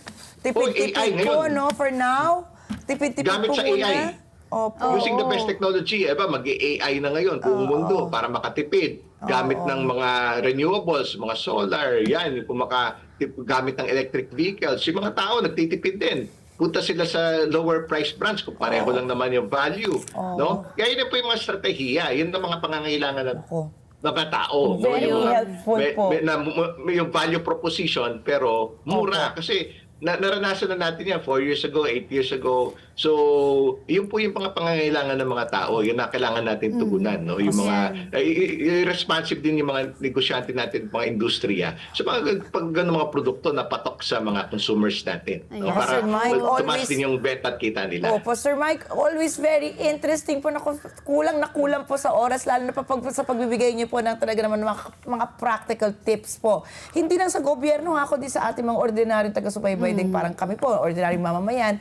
Pero napaka-helpful po lagi niyo ng inyong mga insights. Kaya sana po pag karoon ulit tayo ng diskusyon sa susunod, mas marami pa po tayong baon ng mga tips para po sa ating kababayan. Maraming po salamat, Sir Thank Mike. you so much po.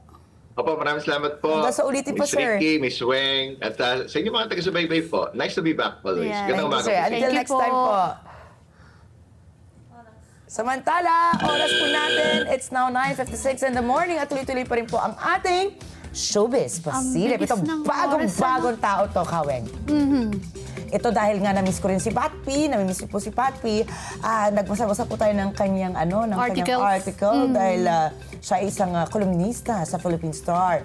At sabi nga po, Binalita po sa atin ni Miss Pat na si Direk Bobot Martis nagbabalik sa kanyang first love. Sino ba si Vilma Santos ba yung first love? diba? Ate V. Oo, di ba? Hindi po si Ate V. Kundi sa loob po ng mahigit 5 dekada, nananatiling isa sa pinakamatitibay at pinakamaraming nagawang personalidad sa showbiz industry, si Direk Bobot Martis. Mula sa pagiging mga awit, aktor, komedyante, manunulat, producer, hanggang direktor. Matagumpay niyang ginampanan ang bawat papel at nag-iwan na marka sa Philippine entertainment. Ayun sila ni Ate V.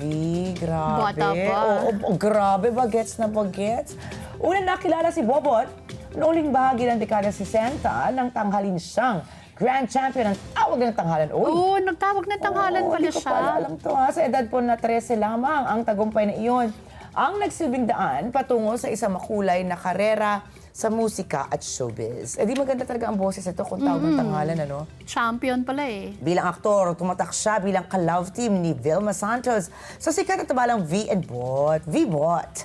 V-Bot. Ipinakita rin niya ang kanyang husay sa komedya bilang bahagi naman ng grupong Bad Bananas kasama sina Christopher De Leon, Johnny Delgado at Jay Ilagan. Ito pinapanood ko rin po dati ang Bad Bananas. Oo. Ngunit mas lalo pang lumawak ang kanyang impluwensya sa likod ng kamera. Bilang writer, producer at direktor, naging bahagi siya ng pagbuo ng ilan sa pinakamatatagumpay na comedy and variety shows sa TV. Sa kabila ng lahat ng kanyang tagumpay, hindi kailanman nawala ang kanyang pagmamahal sa pag-awit, ang unang dahilan kung bakit siya pumasok sa showbiz. Kaya naman, espesyal para kay Bobot ang kanyang nalalapit na concert. Aba, Uy, may concert siya. sa June 13 sa Proscenium Theater. Makakasama po niya rito ang Manila Philharmonic Orchestra at mga espesyal na panauhing sina Alexa Ilacad, Clarice de Guzman, Tirso Cruz III at Boyet De Leon. Oh, time check po tayo. It's now 9:59 in the morning at bilang po mga Pilipino, masipag tayo, matiisin at inuuna natin ang ating pamilya. Ngunit sa dami po ng ating responsibilidad, madalas nakakalimutan nating alagaan ang ating sariling kalusugan. Tandaan po natin, ang malakas na katawan ay mahalaga upang patuloy tayo makapagtrabaho, makapag-alaga ng pamilya at ma-enjoy ang buhay. Ang King's Herbal Plus ay isang all-natural food supplement na may 80 powerful ingredients mula sa herbs, fruits, and vegetables for men and women na tumutulong sa overall wellness and vitality ng katawan. At bilang pasasalamat sa iyong patuloy pong suporta, aba ay may 1 million pesos na pasasalamat promo ang King's Herbal Plus, kung saan pwede kayong manalo ng hanggang 500,000 pesos in cash. Mabibili po ang King's Herbal Plus sa Mercury Drugs, Watson's, Southstar Drug, Rose Pharmacy, at iba pang leading drugstores nationwide. King's Herbal Plus. Kaya, balik lakas, balik sigla, hati na'y pag-asa at saya. Napakabilis po ng oras. Di ba? Oo nga. Di ba? Bukas po ulit ha. Samahan niyo po ulit Sama kita ulit bukas. Ayan. Ay, pero batiin ko lang yung mga sumusubaybay sa atin. Si Kate, si Crystal, si Ivan, si AJ at saka si Ka-Christian. Kasama natin sa finance department Ay, nako, ng LIG. Speaking of finance, may pinapabati si Ka Joseph. Ito, pag nagpabati, kailangan batiin ng bonggang-bongga. Na ito pala, may pinakagwapo daw po tayong taga-subaybay mula sa Oo. Pilot, Quezon City. Walang iba po, kundi si Ka Edward Grant Cardona. Ayan, napaka-pogi po daw niyan. Pag sinabi ni Ka Joseph na gwapo, sigurado Gwapo pogi. talaga. Gwapo yan ka. Diba? Happy viewing po. And of course, ito, alam niyo po ba malaki ang pamilya ko? Kaya si Vice Mayor po ng Santa Ana, Cagayan. Happy birthday to my auntie, Auntie Pinky Happy Rodriguez. birthday po. Ayan, lagi po sila nanonood sa atin. At tandaan po, ano yung kaweng, hindi sila Ito, tatandaan. dapat tandaan, mahalaga ang inyong palagay. Mahalagang bahagi yan ng paghahanap natin sa katotohanan. Kaya sa bawat isyong napapanahon, parte kayo ng diskusyon. At tandaan, ang buhay ay hindi patagalan, kundi pasarapan. Naniniwala ka ba ng kaweng? Oo naman. Dapat masarap ang buhay. Correct. Oo. Nasa atin yun kung paano sasarap. Diba? O pwede mong tawanan ng problema mo. Mag-food trip, ayan, masarap yan. Gumala at gumawa ng mga alaala. Dahil at bukas po ay magkita-kita pa rin tayo dito sa Ano sa sa palagay palagay nyo. nyo? Susunod na po ang Kada Umaga Girls at mamaya 7:30 po ng gabi. Samahan niyo po ako sa Mata ng Agila International. Dito lamang sa Net 25. Happy Monday! Happy Monday! Sana